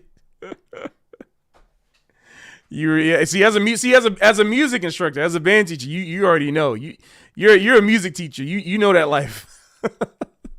You know that Yamaha 4C life. But anyway, I think it's coming up. Is this where you talked about the thing already? Y'all got to start for something? Yeah, bro. And totally understand there's a concern about taking away from animation jobs, and I think it's really crazy. Like, yeah, I can't. Yeah. Wow, distractionless, bro. I went. That's exactly the switch that I did. Yeah, 4C to Meyer 5, man. I did to Meyer 6. I went to Meyer 6. It's a long video, bro. I'm just waiting to get back to like, yeah. But it's fine. I think it's totally fine. It's appropriate. Animation video. I went to a family friend and got a It's close. It's not the spot, but it's close. very large discount on a 3. Ain't nothing wrong with a Meyer 5, man. Meyer 5 is a great, solid mouthpiece. Cannonball, that's literally a Cannonball play. That's why all of us Alter players went to go grab it, because we're just like, oh man, he played that. Bandit gave it to me because I couldn't afford gear. I was wondering why I sounded so much worse on a supposedly professional mouthpiece. Well, yeah, I mean, it ain't always the mouthpiece. The thing is, like, yeah, it's not the mouthpiece, it's the player, but it is both. It's you know, it's like 70 to 80% player and then 20 to 30% mouthpiece. In terms of the ratio of just those two. You know? Hey, I just want to tell you I'm sharing your stream. My aunt and uncle who are coming up from out of town. We're all super interested in your point. Wow, thank you. I appreciate it. I really appreciate that. But I was 13, had no shops. Hello to your family. But yeah, we're almost to the point. We're almost at the point. Minute animation video that still cost $10,000. I did not have and will not have the budget to keep on investing $10,000 in animation music videos as much as I would love to. Yeah, it's still the same. That's why I said it's not here yet. It's not here yet. But Meyers are great mouthpieces. That's why, like, honestly, that's really the reason why I decided to that's the reason why I had decided. And Pauline didn't like that I said this, but it's just true. That's how I thought about it. I was like, yeah, it's like a Meyer plus. It's like my Meyer is if my mouthpiece was a Meyer 6M, then my Sios piece is like a Meyer 6 plus. That's the way it's like 6M plus. That's how I think about it. Because I wanted to have the exact same framework. I want the same comfort that I get from playing on a Meyer, but I wanted like more power, more sound, more flexibility, and easier altissimo. That's basically what I said. Like I want that because like I loved my Meyer. It's just that there were certain things I couldn't do. And like it wasn't consistent enough for the things I was trying to do outside of jazz. So like, yeah, I made a mouthpiece that like I can do anything with. And she doesn't like that, which is fine. But shout out to Pauline at Sios. Like I love the companies that I get to work with. Could start creating some animation music videos. Something that has been completely out of... Yeah, so he's doing this again. What's my setup on alto and tenor? Both sides. Yeah, recently I'm working on a new Sios with them right now on tenor. It's not released, but I'm working on it right now.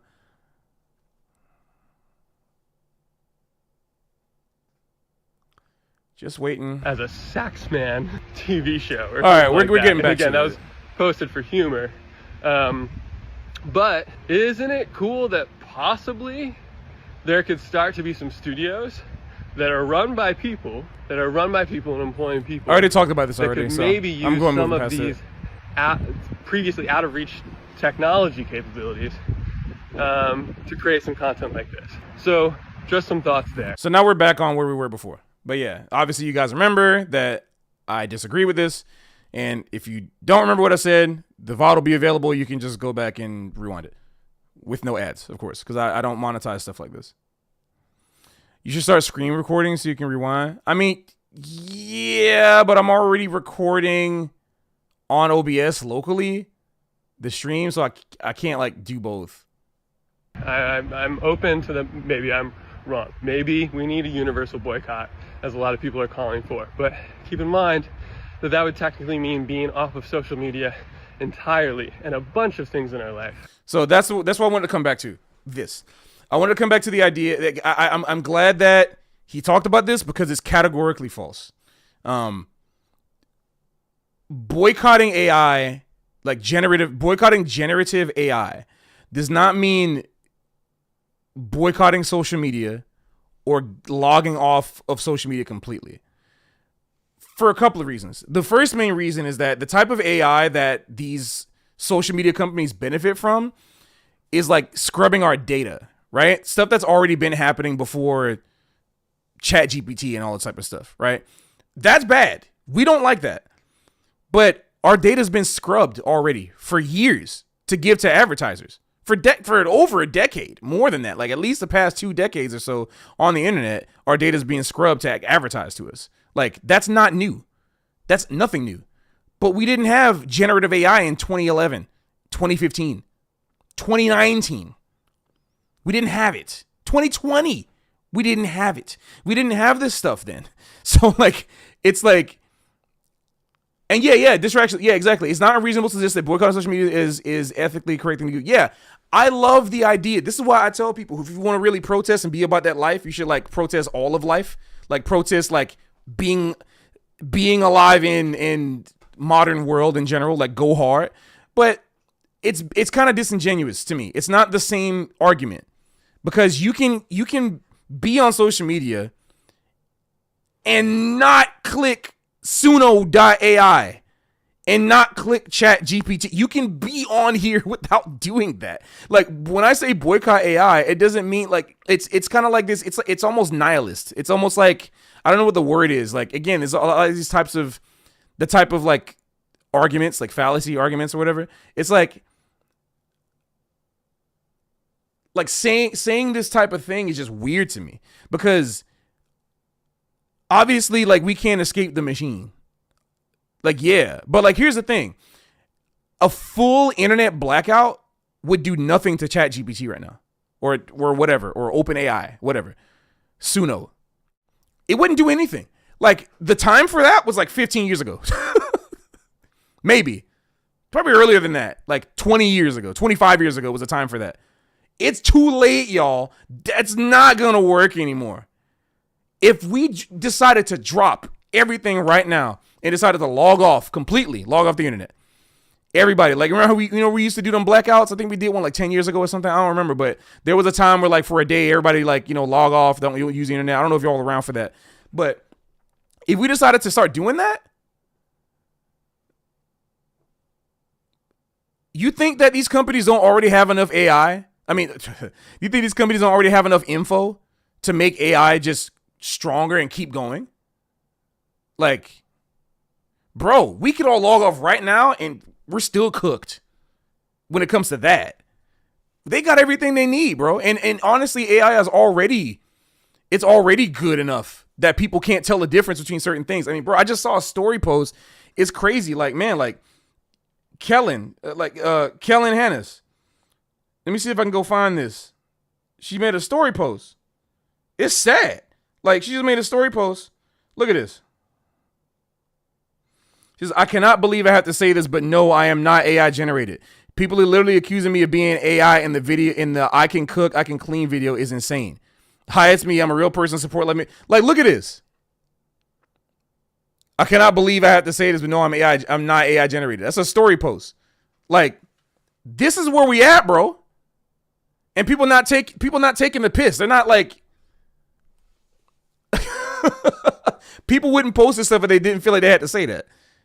It's like we're already getting to the point right now, y'all. We could log off right now. The boycott is not about like, oh man, well, if you want to boycott AI for AI boycott, well, technically you got to get off of social media. It's like, no, that's not the point we're talking about. That's not at all the argument. Like, we're conflating all of AI together. But Meta and all these other companies don't make money off of Gen AI. They're making money off of LLM and other types of AI models for advertisements, data, selling data. That's where the money is. The money is not in somebody randomly generating a funny cat video like on AI. That's not where the money is. Hello? Like, we're not looking at the right points. Steven, bro, in 10 years, AI is going to be horrifying? 10? 10? Do I got to do this again? Guys, let's do this. Let's do this.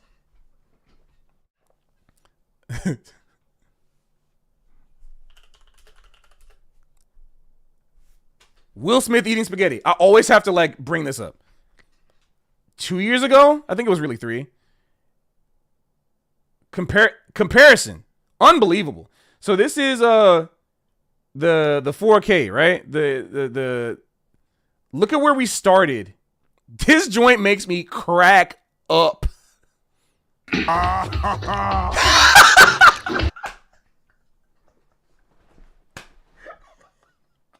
Bro, when I hear that laugh, it's so funny. I can't stop laughing, dude. Oh, that's hot. That's hot. Uncle Phil. Bro, I don't know if y'all remember. This is where we were, guys. This is where we were. April 1st, 2023. That's where we were. Where were we 2 years later? right here.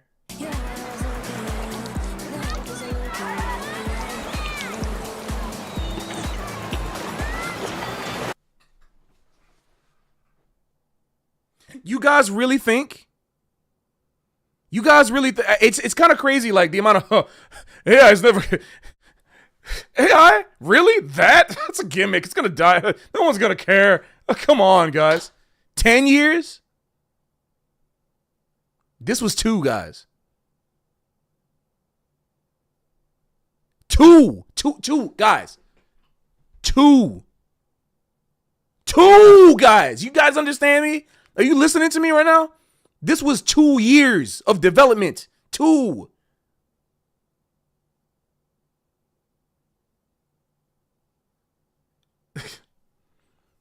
I'm gonna be laughing in my chair when the world burns. I'm gonna be like, yeah, I tried to tell y'all. Oh, come on, that AI.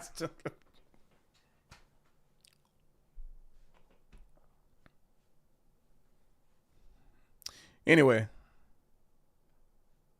yeah, I really don't think that a full internet blackout matters anymore. At least not when it comes to like, it's just the wrong way of going about it. It's like when during the pandemic, it gives me the same energy as like during the pandemic, everybody was like trying to, like during the pandemic, I was already streaming. I was like happy because I was like, oh, I can like keep streaming now. But everybody was, especially on Facebook, the jazz community, before it like, you know, it made an exodus like outside of Facebook to like Instagram and things like that. It was like, oh, come on, we got to make YouTube channels, guys. Get 1,000, help us get to 1,000 followers. Like follow for follow. Come on, we got to get it. And then get a 4,000 viewer. It's like, bro, like that's not how this work, bro. Like it's you're scrambling. It's not how this work. Just like if anybody's thinking of a mass internet boycott, I'm not thinking about a mass internet boycott. That's not gonna do anything. We can all turn our computers off right now, and they already have enough information. Look at the heck they were able to do in 2 years of the information already. They have enough information right now. They don't need to keep getting new information. They can keep getting information that's already been out there. For everything is already out there on the internet right now, guys. It's already there. It's already there. Sam, that's not generative AI. Like, there's no amount of typing in like make saxophone superhero named Saxman to a bat, you know, whatever, that's gonna cure cancer. That's not. I'm talking about generative AI here. I keep trying to make that distinction. My foot is not in the race for other implications of AI. I mean, I don't like it. Like, I don't.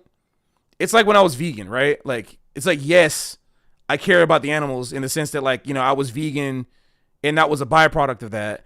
But my main reason was for health, like what I thought was better health. And like by proxy, I like that I was helping. That's how I feel about this.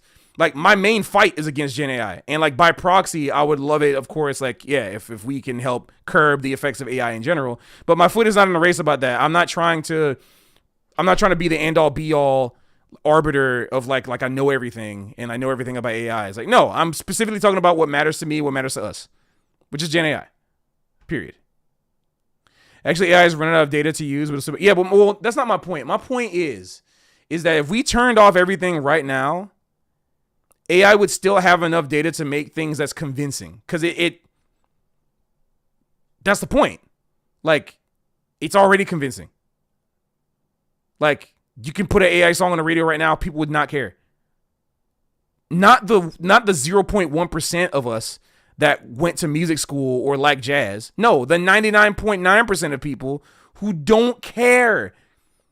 Just like the 0.1% of real artists that went to school for art and care about like the art and whatever. Not the 99.9% of people that like generate funny cat picture and don't care that a real person didn't make it. That's what I'm saying.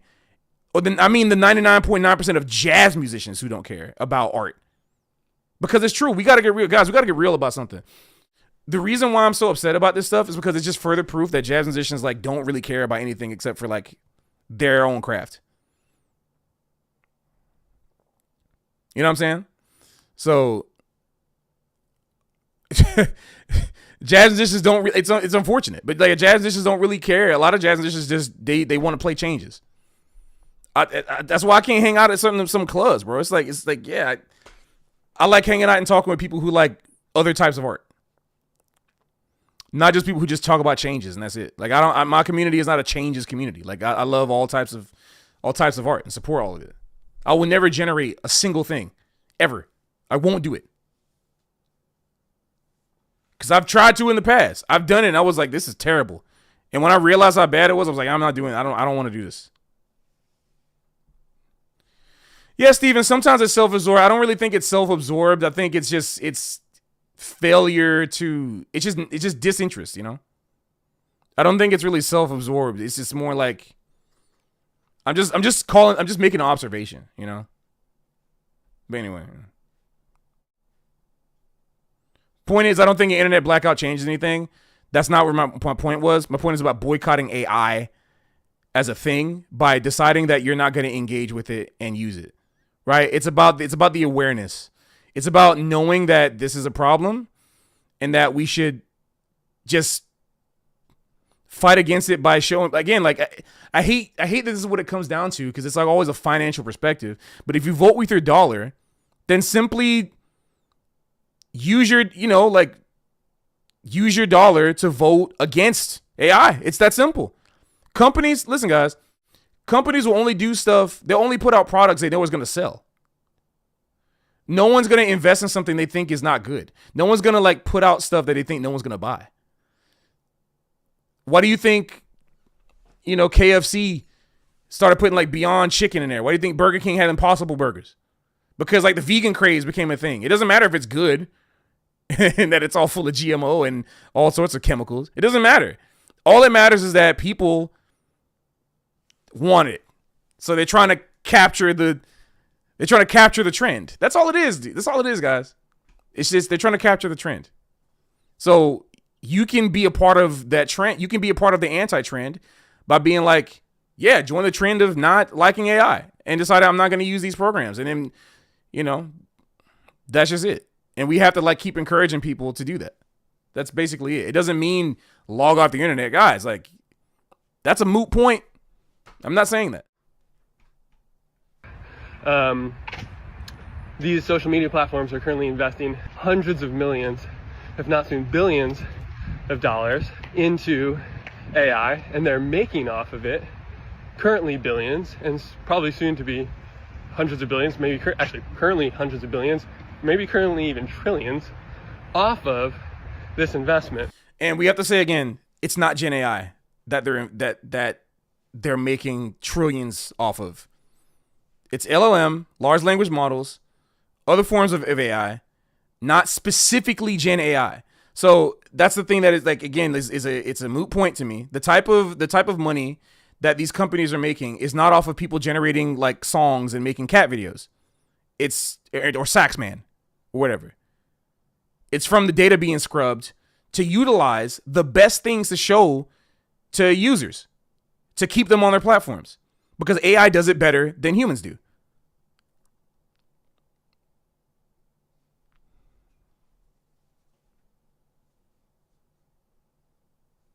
Well, yes, LLMs are a form of Gen AI. Yes, but they're not. It's still like. Well, let me correct myself then. It's not specifically that. It's specifically whatever is being used to scrub data. Whatever is being used to scrub data. That's the point I'm trying to make. But not all LLMs, not all large language models just generate text. That's not the main thing that they do alone. It's about understanding language in general, parsing through language.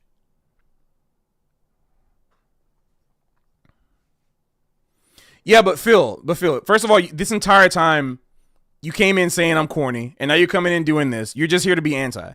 But the point is, let me see. Yes, not general AI, generative. Yes. The point is that AI can parse through and utilize this data a lot better than humans can. That's the point. That's what they're making money off of. But Pat can make custom backing tracks. Why don't you make your own backing tracks? Or go to, just make your own backing tracks. It's that simple. And then get better at doing it. It's fine. Barnos here. I'm just mad about this Sorbius. MF's talking, making MLK videos. Yeah, you saw that? Exactly, Barnell. Yeah, if you're gonna come in here just straight up being like anti-Phil, like I have no time for you. Like I don't have time for people who just want to like, you know, like attack for no reason. So let's continue. Thanks, iArts. So theoretically, a universal boycott would mean that we're off of all these platforms entirely. I don't know if that's the best thing to do. Maybe it could be. I'm open to rethinking, but I think that there is value to the platforms that are. Yeah, it is a matter of semantics for sure. And like I said, yeah, like I said, I corrected myself. And if me correct, hey, guys, get this. Pat was wrong. Gotcha. Haha, we got him, boys. I admit it and then corrected myself. You guys are freaking stupid. Are currently connecting us. As far as AI on DSPs, things like Spotify, Tidal, all that, I'm in complete agreement with the rest of the music industry. There needs to be regulations, and DSPs need to stop putting out AI music right now. If AI music starts creating jazz AI that plays on the level of us or better, I am not worried about our being replaced. And I look to chess for that. People bring up the chess argument a lot, and I still to this day don't know why. I still to this day don't understand why we talk about chess with relation to creating music. What is the chess argument? The chess argument is basically that it, like, you know, AI has already gotten better at humans at playing chess, but humans still play chess, and human chess is still revered. It's like chess is a game. Chess is a game, a series of actions and logical maneuvers that you take, you know, to try to beat the other opponent. But that's not what creation is. It's like, that's not creation, you know, and it's also not like a job, you know, it's like, I don't know. It's just funny, you know, that's not the art. We're not making that argument right now, you know? And so again, it's not, no fault to Chad, no shame to him, no shade to him, but it just doesn't make sense to me, you know? So I don't even want to address that argument because it's already something that like we've been talking about for so long, and I don't think it deserves a lot of time, but we're gonna have to like let's move through it and see what he says about it. So like, yeah, sure, Kyle, yeah, absolutely, and that still doesn't even matter to the argument, because the point is that jazz is not a game, you know? Like, the business of jazz is a competition, and you can use AI to like figure out, I don't know, some algorithms of like how to study algorithms of like what songs get popular during what seasons or whatever. And then AI can feed you information as like, oh, you should make a song like this in March because data suggests that blah, blah, blah. AI could do that, right? Maybe better than a human can, but that's still not generating anything. That's similar. The function AI doing that for you is like AI playing chess, because that's the type of like process that AI has to go through in order to beat in order to beat like another player in chess. To like be able to see all the possible moves and analyze what the best moves to make are, right? And do it perfectly every time, no matter what the situation. That's exactly what like AI could do by like scrubbing YouTube and like studying the patterns to see when the best time to release an album is or something, or write a song like this. That's what it can do. You know? I got you. No. I got you, Distractionless. I don't think that. Yeah. Yeah, for sure. I wasn't thinking that. But the point I'm trying to make is that like this is not the same field. Humans can be AI and chess. Yeah, of course. I mean, yeah, for sure. But like, even they like both. I've seen both Magnus and Hikaru and Gotham all talk about like, you know, like AI is like Stockfish. And there's another thing, right? It's not just Stockfish. There's like another one. I can remember, but like they're just advancing at like such a high level right now, right? Like they're not completely unbeatable, but they're generally almost unbeatable. So, but the point is, that's not even the point. We're talking about, that's not even the point I'm trying to make. The point is that that's a competitive game based on logic. Jazz is not really that at all. There's so many other factors that go into playing music that have nothing to do with a competitive game. Thank you. Yeah. Chess is not about judgment. Games are not about judgment. They're about winning and losing. Music is about judgment. You can't say pawn to e4. Oh man, I don't like that move. Oh, who cares? That's my opening. Like, so you can't compare chess to music. It's a weird argument. Man, you put knight to this race. I don't like that. I don't like it. Like, oh man, you castle queenside. That was killing, bro. No one cares if castle queenside is killing. No one cares. If it works, it works. If it doesn't, it doesn't. But jazz is not about it's not a function. It's not this note works over this chord. It's about Miles Davis played a freaking B flat for like 4 measures over like a F7, and you want to deal with it. It's wrong theoretically, but he makes it sound good because he's Miles Davis. That's where's the function in that? Make AI go crazy. You dig? It's crazy. And I look to live concerts. So first with live concerts, we'll come back to the chess thing with live concerts. On Saturday, I'm playing in Charleston. I think there are over like 1,000 tickets sold, over 1,000 people coming at this point across these 2 shows. People are always going to want to go see humans, go see people play music. Humans are going to always want to go see people. Again, as we just explained before, it's not the same argument. We can't make the same argument.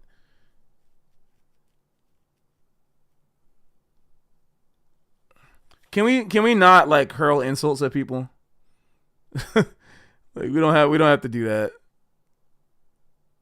Like I'm not trying, like Chad's my friend, you know? Like I'm not trying to, you know. Yeah. But the point is like, and I also do not agree, Elias, that AI fundamentally cannot resonate with human spirit. Like maybe AI itself cannot respond to it because it's not a human, but we know that art philosophically is not just what the composer intends to come out. It's about what you as the consumer or the audience, whatever, how you interpret it. So it's like the one argument that sometimes people bring up that I understand is like the MIDI and electronic music argument, right? It's like electronic music ever since at least the 40s and 50s, right? Like has inspired people, all sorts of things, right? Like all sorts of electronic music, analog and digital, has inspired people. MIDI stuff, Vocaloid, all that kind of stuff. Like it's not about it's never been about, does this thing have soul? I think people need to stop really thinking like that. It's not like, does AI have soul? It's about, do people care enough to choose the expensive human thing over the free or cheap AI thing? And I don't think they do, is the point I'm trying to make. Because if that was the case, people would go to buy organic food. They would spend the extra premium to get it to, like, I don't know, either they spend the extra premium on gas to drive to a farmer's market that's not in their area because we all live in food deserts, or they spend the extra premium in the store to get something local because they have to mark up their prices or they're not going to make any money. Like, they're not doing that. If people really cared, then they would actually choose the quote unquote human organic stuff. But people aren't doing that. People want to save their money and buy Captain Crunch or Cheez-Its. Companies. McDonald's. Companies. That's what the majority of people want to do. And they rather go on Spotify or hit the radio or whatever, TikTok, top 40, listen to pop, something that's fed to them. They don't want to have to like go out and spend money for this and that, whatever.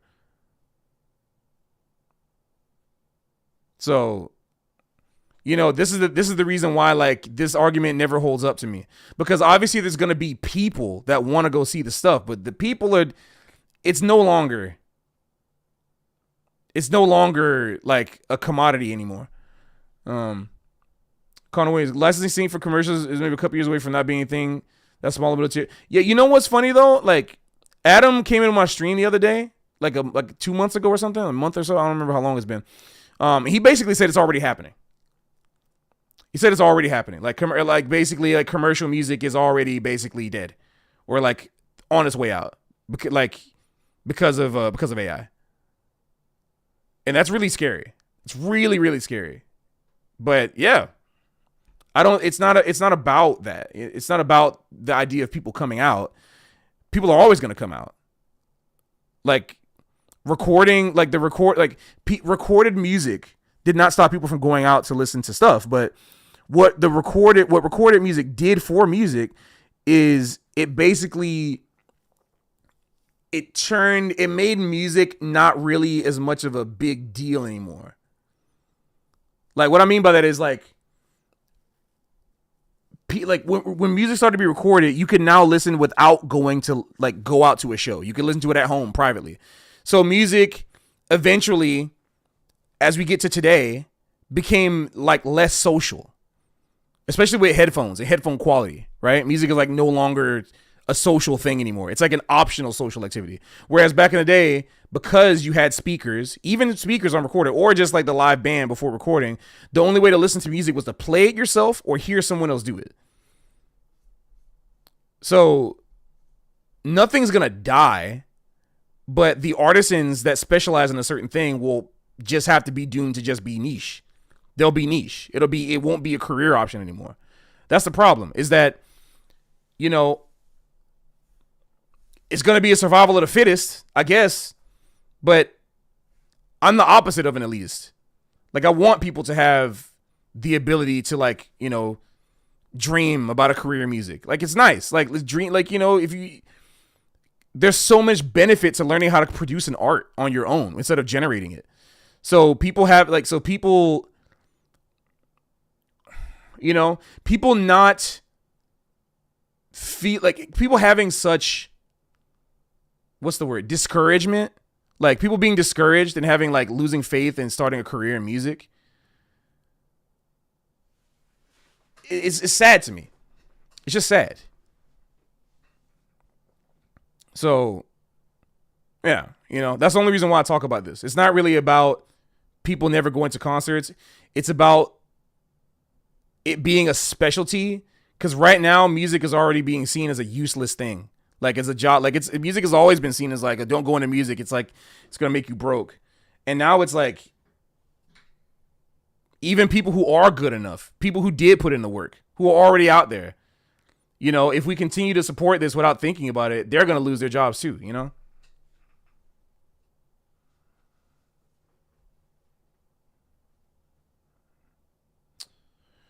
Well, I'm optimistic. The music and musician coinciding is personal, especially in jazz. People love Patrick Bartley and Patrick Bartley's playing. Yeah, but y'all gotta realize, bro, like, I'm grateful to have y'all. Like, I'm already niche. I'm a niche celebrity and a niche, super niche. Like, none of this matters at all in the grand scheme of the world. Like, it just doesn't. Like, it really doesn't matter, guys. It's so niche. If I wasn't, like, in the right place at the right time, it wouldn't even matter how good I am, guys. Like, it just, y'all got to realize that this is not, you know, like, we could have more work for a lot more people. And I'm lucky because I have celebrity and I have people that like me. But like, what about all the people that don't have a bunch of people that like them? Like, what about all the people that aren't famous? Do you have to, like, do you have to just be famous? Like, do you have to just be famous to, like, make money in music? I don't think that's the right way. I think that's elitist. That's gatekeeping and that's elitist. Exactly, Kyle. No one's gonna, that's what I'm saying. And that's not offensive to me at all. I don't care. I know that. Like, I know that. So the point I'm trying to make is, like, we gotta, like, you know, we don't have to be scared. Like, we should be afraid in the sense that we should be afraid and let that fear motivate us to do something about it. But we don't have to be anxious. We just have to, like, stay the course. That's all you got to do. The way you fight against it, just stay the course. Just keep doing what you're doing. That's how you fight it. Literally just keep making music and encourage other people to do it. That's the best way to fight it. I'm not worried about that changing. In terms of us being replaced on an artistic level, I would personally just take inspiration from if AI actually got really good at jazz. I'm not sure if that could happen. But if it does, I would be optimistic and try to take inspiration from it. And for that, getting out of the sun here, for that, I want to look to chess. Okay, so before he talks about chess, on the topic of AI getting good enough, like, to play jazz, it's, again, like, we're thinking, I want to get jazz musicians to start thinking outside of our little bubble. Like, we got to stop thinking that we matter so much. Like, it's kind of like a high horse. Like, it really is this, like, it's weird. It's strange to me. Like, we think we're so important. Like, we think as musicians, we're so important. Like, to say something, it scares me to hear something like, you know, for somebody to say, you know, if AI gets really good at jazz, oh man, I'll learn from that. That's fun. It's like, bro, that's like great. Spoken. I'm not trying to have no shade, but like the only type of person that would say that type of thing without any type of fear is someone who has their money already made and like doesn't care, right? Who like basically already has their money made secure for the rest of their life, just not worried at all about their money going anywhere. But like, there's so many people, most of us, and myself included. Like, I'm lucky that I get to go out and play, but I'm not rich at all. I'm not, like I told y'all, I never have more ever. And I'm lucky if I have it. I never have more than 4 digits in my bank account at a time. Just period. So, and I'm just very transparent about that. I'll show y'all my freaking bank statements. I don't even care if y'all really need to know that. But there's nothing for me to prove. You know? I live in New Jersey. I don't live in the Hamptons or whatever. You know what I'm saying? But, you know, saying something like that is like, yeah, I'm comfortable. Yeah, I'm not afraid. Oh, it's cool. You know, it's like, oh yeah, you know, if AI gets better, it's great. Like, we can learn from it. It's like, bro, you don't. It's not about jazz. Why do we care about that? It's not about like jazz musicians think jazz is the only thing that matters in life. It's like we're living in our own bubble. I care about everybody, bro. I care about art. This is about art. All of art, not some changes. Just some change. All we care about is changing, man. If I could play some changes, man, maybe I could learn from it. My God. Like, sorry, it just it's a move on. I could talk about that all day, but let's move on. When I was a kid, IBM created a system called Deep Blue that began to beat the best chess player in the world at that time, the greatest to ever live at that time, Garry Kasparov. And Deep Blue started to beat him. And years later now, Magnus Carlsen, the greatest chess player in the world, cannot beat any of the highest level computer systems designed for chess. The computer engines designed for chess, he can't beat them. Yet, still, Magnus Carlsen is the most successful chess player of all time. He's the most followed of all time. He's the highest rated of all time. He's the highest earning of all time. So I don't think that we're threatened by that personally, but I'm open to the fact that maybe I'm wrong. So again, we already talked about this. I'm not going to spend a lot of time on this. We already talked about this. We know that this is a false equivalency because we're comparing like an AI game, like chess bot, to generative art creation. It's like we already went through this. A lot is to be seen about AI. People used to be afraid. What's up, Andy? Of computers. They were calling for boycotts of computers. Not the same argument. We need to stop doing this. We need to stop. It's not the same argument. It's not the same argument. Sorry, bro. Like, I love you, but we can't. It's not the same argument. For better or worse, computers are now part of our daily lives, and seems like maybe for the better. I don't know. The jury's still out. We can still control computers. Even with Pro Tools, Logic, GarageBand, FL Studio, Reaper, whatever you want to use, you still need to input the data into like raw that you have to get your keyboard or computer keyboard or like mouse click, whatever you got to do, you still need to put in the data yourself from your own mind. Your mind needs to be the thing that the stuff comes out of. But Gen AI, you just type in what you want, and it's people don't like. Okay, can we need to do this? We need to talk about this. For some reason, why have I never seen anyone make the analogy?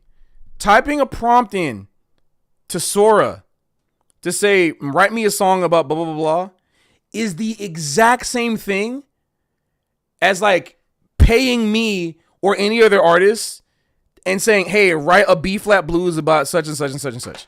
It's the exact same thing. Guys, you can't go into FL Studio right now and type in, write me a song about blah, blah, blah, blah, blah. You can't do that. It won't, you need to put in the data. I don't know, unless FL Studio came up with AI and I'm talking under my behind. I don't know if they came out with an AI thing now, but so many programs are doing that. But you can't do that. You can't do that in Finale or whatever. People don't use Finale anymore. MuseScore. You can't say, MuseScore, transcribe this Cannonball solo for me. You got to do it.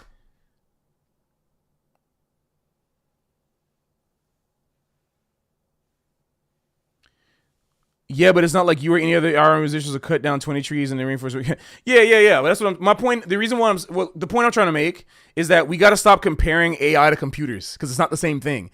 Like it's such a boomer argument. Like again, no offense, but it really is such a out of touch with reality. Like I only live in my own house, like playing my instrument and have other people do stuff for me. I don't really care. I'm like, whatever. It's that type of argument. Like, it's so weird.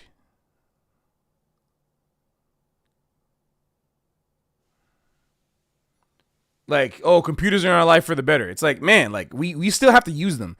We have to turn them on, like click, do things, whatever. We still have to do things ourselves. If I go to Suno website right now, I can tell it to do something in the same way that I would tell a musician to make something for me. It's the same thing. It's the same thing, guys. It's not some random computer. The internet. When the internet was a thing, people were I kind of want to I wish I could skip past this because we already know, I already made my point about it, but scared of that. Now AI is a thing and people are scared, and I get it. I am too. We don't know where this is going. Just going to try to remain open and optimistic about it, but I'm also so game for having this open dialogue and appreciate all of you guys listening. I want to know what you think. So I will say that's true. The reason why I'm even talking about this right now and why I talked to him in the first place is because I know he is actually open to this. And at the very least, regardless of what the intent behind it is, you know, like I said, Chad's a nice guy and I still love him. Like he's still, you know, one of my friends, and I would love to keep working with him because I think he's doing a lot to like give direction for people who don't have it. But I have to make my stance known, and I stand on business every single time. I stand on business, and I still will stand to this day, to the end of this video, that after seeing this, we'll see. This is my video. I'm gonna leave this up for a while, and I'm gonna let him know about it.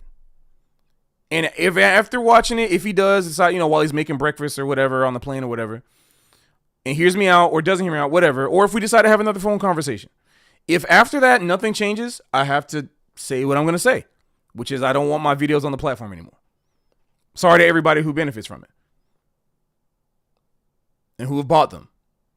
I just don't want them there anymore because I don't want to be on a platform that supports that. That's my protest. I will not take money from anyone that is a part of any type of AI support, whether if it's for business or just for fun. If it's public and there's no shame in showing it publicly on your own platform as a business, well, again, this is not your personal life. This is your public business life.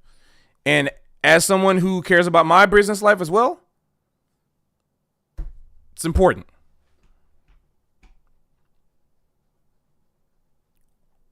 Let me know. All right. Thanks, guys.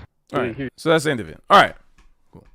So we already talked about it. All good. Whoa, what's going on with the computer? What is even happening? Whatever. Anyway, that's the video. So yeah, that's the video. We talked about it. I mean, thank y'all for being for this super late stream. I guess like I'll engage with chat for a little bit. But wouldn't there be a separation between Chad and JLV? No. Also, Elon and Tesla is a little different, but similar. So, Elon did not create Tesla. Chad created Jazz Listen Videos. It is very much so his platform. It's attached to him. So, Gary McQuaid.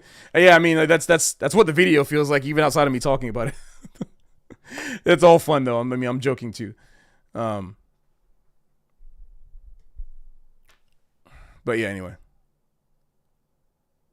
Yeah, JLV. Yeah, so like, I that's the point. It's kind of like J Music. It's like me and J Music, right? Like J Music stands as a band, like a collective unit, like outside of just me.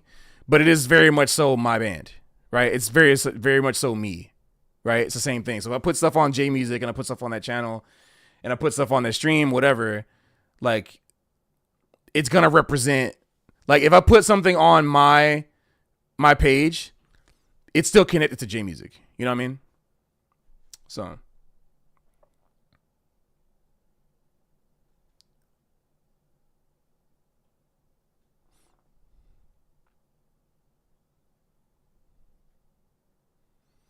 What am I listening to this week? No idea. I don't know what the last thing I was listening to was. Mostly my album. Like just my new albums, because I'm trying to like find some holes in it. And then Spyro the Dragon, I guess. Spyro the Dragon music. It's like Spyro 1.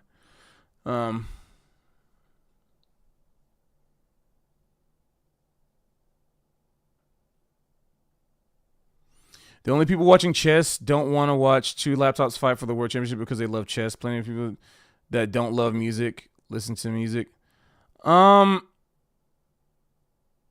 don't know how I feel about this statement. I'm not sure what you mean by this. Plenty of people that don't love music listen to music, but it's like, again, the chess analogy doesn't work. It just doesn't work. Two people like playing chess against each other is entertainment. The game itself is not the entertainment. It's watching people play the game that's the entertainment. But music itself is just the thing that comes out is the entertainment. Not the creation of the music, just the music itself. Playing the game is more akin to creating the music. Seeing the game being played is the entertainment. We can't we can't get into the mind of the players and what they're doing. You know?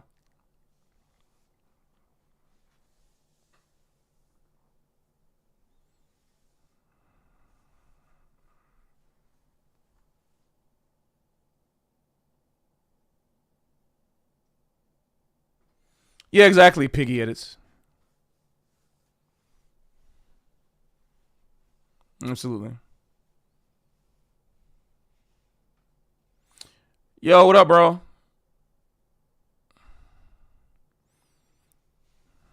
What's up, Nathan? It's funny. You came in when I was done. You have a lot of video to watch. You have like a lot of video to watch. I don't know if you want a summary later, but you have a lot of video to watch. Talking about your boss. I'm gonna make the video public. But he knows that I was gonna do this. I don't think he knew how like the scope of it. But oh, that's terrible. Yeah, I could summarize it for him.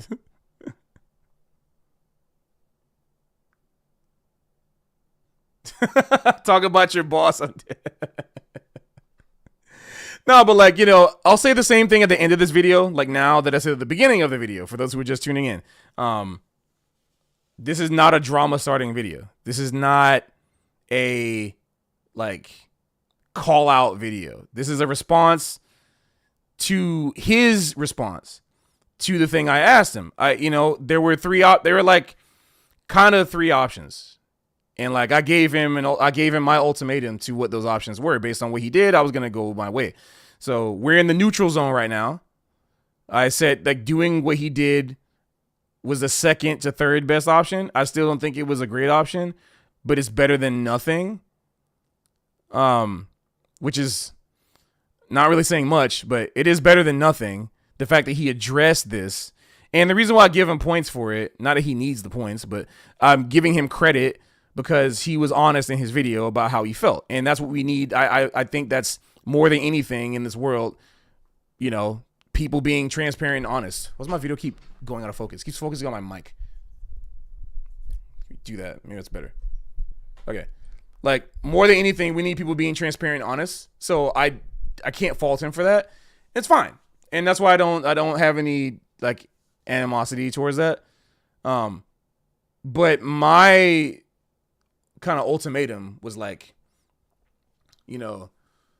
I don't like being on I don't like my videos and my content and my face and my name, everything, my entire business image being used on a platform that is at the very least apathetic towards AI. So because of how strongly I feel about this and because of how closely I am associated with Jazz Lesson videos right now, I basically said like, if it's not a big deal, if the video, if it's supposed to, because a lot of people just like, why is this such a big deal? It's like, I agree. If the video was just a little post for fun, then there shouldn't be, if people don't like it, there should be no reason to delete it. I mean, there should be no reason to not delete it. Because it's that simple, right? It's not a big deal. So if it's not a big deal, it should be able to go away. That's what I said. And I said, if you're not willing to do that, then I don't want my videos on Jazz Lesson videos anymore. I want them gone. That's what I said. Like, it's that simple. Because one of those things is harder than the other. And that's my bargain. And then he was like, should I make a video? It's like, would that help? And I was like being very honest about it, saying like, that if that's what you want to do, I'm not going to stop you. But just know that this is kind of more of a neutral zone. If you put on a video, I just want to be completely transparent with you that I'm going to make a response to it. Like, I will respond to it, and everything I say, I still respect you, and I still got a lot of respect for you. You're still my friend and all that kind of stuff. And he agreed with that, and he was cool with that. So this is what I'm doing right now because it's only fair. I want to let the record show that forever, I do not support Gen AI. I just don't. And in any form of capacity, in any form or fashion, doing it for yourself, I can't police. I'm not, this isn't like 1984. You know what I'm saying? The book, the movie, whatever. This isn't 1984. I'm not charging anybody with a thought crime. If you want to, like, if you generate stuff at home, I can't stop anybody from doing that.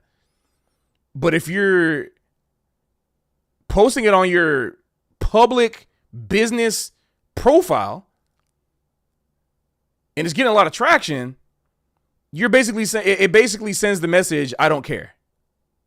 That's what it says. It's not sending the message, I openly super support. Like, I'm not trying to make people seem out to be like evil or whatever. Like, I don't care about that. It's more like you're just saying that you don't really care. Yes, Chris Young. Yeah. Unrealized game. Do you realize that this entire time,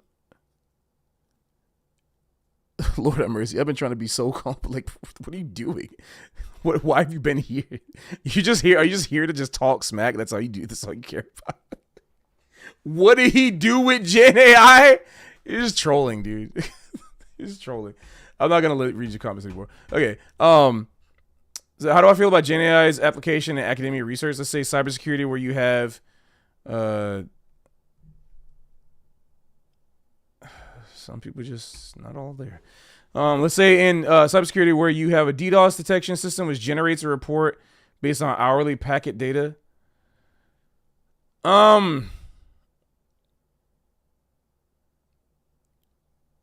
what does like scrubbing the internet for like artists, like creations and like music and visual art and all and videos and animation and stuff like that to like be able to type a prompt into Suno have to do with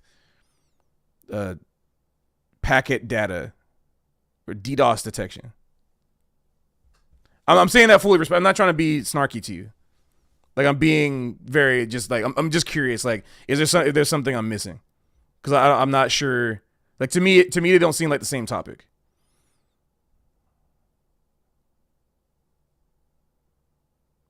What about Gen AI for personal learning? I don't. I'm just kind of curious. Like when people talk about Gen AI for learning, why are we? I'm just very curious. Like it seems like we're constantly trying to solve problems that have never existed before, still don't exist, and have never been an issue. I don't really get it. Like, we didn't need it before and we don't need it now. Like, why do we need to generate things to learn? Like, I just don't. Like, there's books. Like, there's formulas, problems, equations. We can write. We can read. There's so many ways to learn. I don't understand. Like, I really don't get it. Like, why do we need that? Why do we need to make extra stuff? It's already there.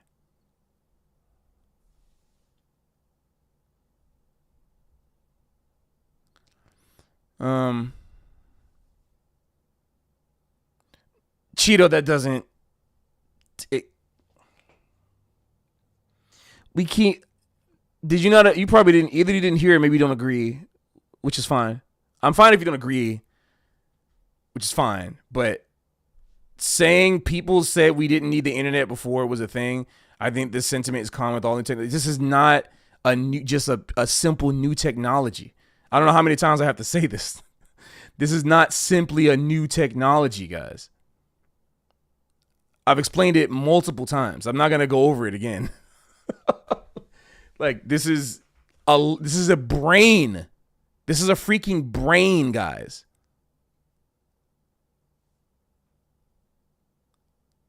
The internet is a communication medium. You still need to have something to communicate. The internet is just a communication medium. Gen AI can make super personalized content for people. Like, imagine a teacher making music study just for learning a specific skill, less for experts and more. Again, I said this in the beginning, and people might not agree with me, and that's okay. I don't think we need that. We've been fine. We've been fine. We don't need specialized. We need less specialized content. We need general stuff, more general, because like that means that everyone has to come to the same pot and learn about the same thing. And guess what? Because humans are social creatures, it allows us to communicate with each other. If everyone learns something different, we don't got nothing to talk about with each other.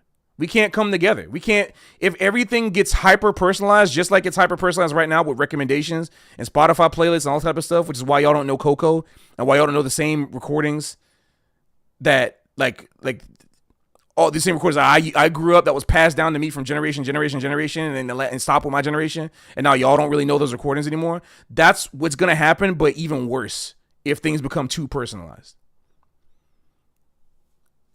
Like, people should do the individual work to personalize things for themselves because that's how they learn their identity and get in touch with themselves. Why are we letting a machine know us better than us? We need to learn ourselves. The problem is we don't learn ourselves because we don't study enough of what's outside there to bounce our reality off of that reality and get, and actually get better at understanding who we are. But we can't do that if we're letting other things do that for us. That's the problem. Like, we're offloading everything to other systems to do the work that we've been doing for hundreds, thousands of years. There's been a lot. I'm not anti-tech. The internet is what's allowing me to talk to you guys right now. Devil's advocate. Yo, thank you so much for the $10. Slim Lewis, appreciate you, man. Thank you. Appreciate you, my brother. Thank you. You too.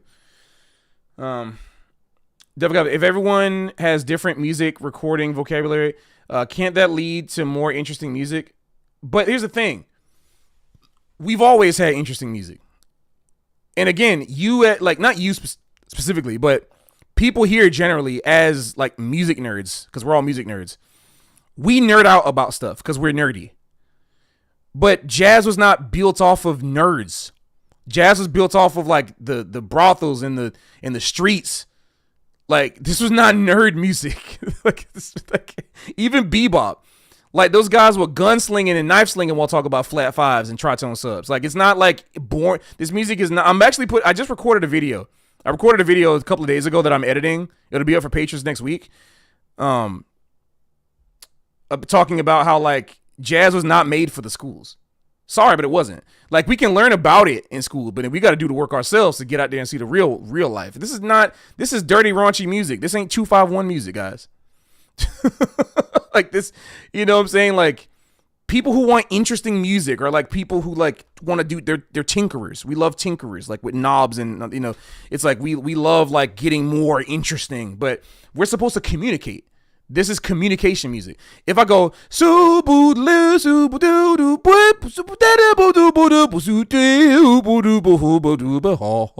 reason why you like that is because you've heard it before. The reason why you like that is not because I sound original. It's not. It's a language that you can understand. I'm communicating directly to you. I'm not talking about this melodic cell over this blah blah blah and this kind of nah. I'm speaking directly to you. I can go complicated if you want, but it's gonna be in a way that you can understand and digest. Because like I play music for people. You know what I'm saying? So like that's kind of the point. So like in terms of the whole interesting music thing, I think that's for art societies. Like, the entire world does not need to appreciate like a super out thing. Like, that's not what the world needs. The world doesn't need more free jazz. The world needs like more understanding and communication and empathy. But that doesn't mean that everyone we need more interesting music. Like, I don't think we need interesting. There's so much interesting music already available. Like, there's so much stuff you guys don't know. How many of you guys have listened to Cesar Taylor's unit structures? How many of you guys have listened to like the AACM, like the Art Ensemble of Chicago, like, or whatever? Like, how many of y'all have, you know what I'm saying? Like, how many of y'all listen to Albert Eiler? You know, like, there's a lot of Freedom Now Suite, Max Roach and Abby Lincoln. There's a lot of interesting music. What about Stockhausen? What about Aphex Twin? There's a lot of interesting music. You guys just don't know it yet. Peter Brotzman. Like, there's so much interesting music. So you don't need any extra. It's there. So many people want to generate stuff like there's like it's like, to me, generating stuff is assuming that like everything's already, like, you already know everything and you need more. Bro, there's so much stuff out there you never even heard of before. If you want to use AI to help you find new music, not make new music. That's a good use of AI, isn't it? Right? We can shake hands on that, right? About AI or cool. Use AI to find you some new music. Like, if you really want to use it, you don't need to generate nothing. You dig? So, yeah. Shout out to Lester Bowie, absolutely. Yeah, no problem, Connor. All right, it's 12:50. It's almost 1 a.m. Thank you guys for watching. Like I said, this video will be up later. I'll end with that thought. You guys are great, cool people. See how to do this. Okay, get this off.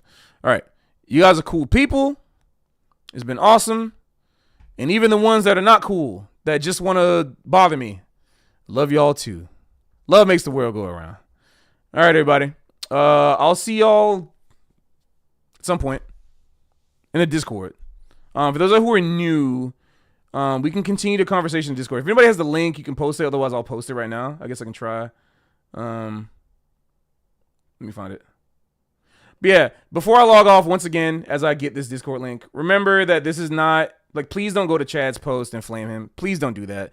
Don't go and repeat anything I said as like a gotcha. Don't do any of that. Like, try to have an honest and open conversation. None of us are right. None of us know what the future is going to be like. If Chad's right or I'm right, nobody knows. We don't know. We just doing the best we can, and that's what makes us human beings. Is that we do that's what makes us human. Is that not that we're correct, and not that we're the best ever and perfect. It's just that we're doing the best we can. That's all being human is about. That's all it is. So here's a Discord link. Reminder to everybody to do the best that you can. Don't lose hope. Because here's the thing. Like, if you want to leave if you want to have a fulfilling life, leave behind something meaningful. Some people have to, some people who don't feel that creative or whatever, like, everybody can have the potential to, like, maybe go have kids. But there's people who don't want to have kids, and they can have the same effect, not the same effect equivocally as having kids, but the idea of leaving behind something, like leaving behind evidence of your existence and inspiration and a chance to make life better, right? Like, you can teach the new generation to help make the world a better place. Well, you can also create art to inspire people to make better art for the next generation. Either way, there's things you can do to be human and leave behind that evidence and inspire people to be humans. So think about that. So thank you guys, and I will see you all later. Have a good night, everybody, and get some sleep. Peace.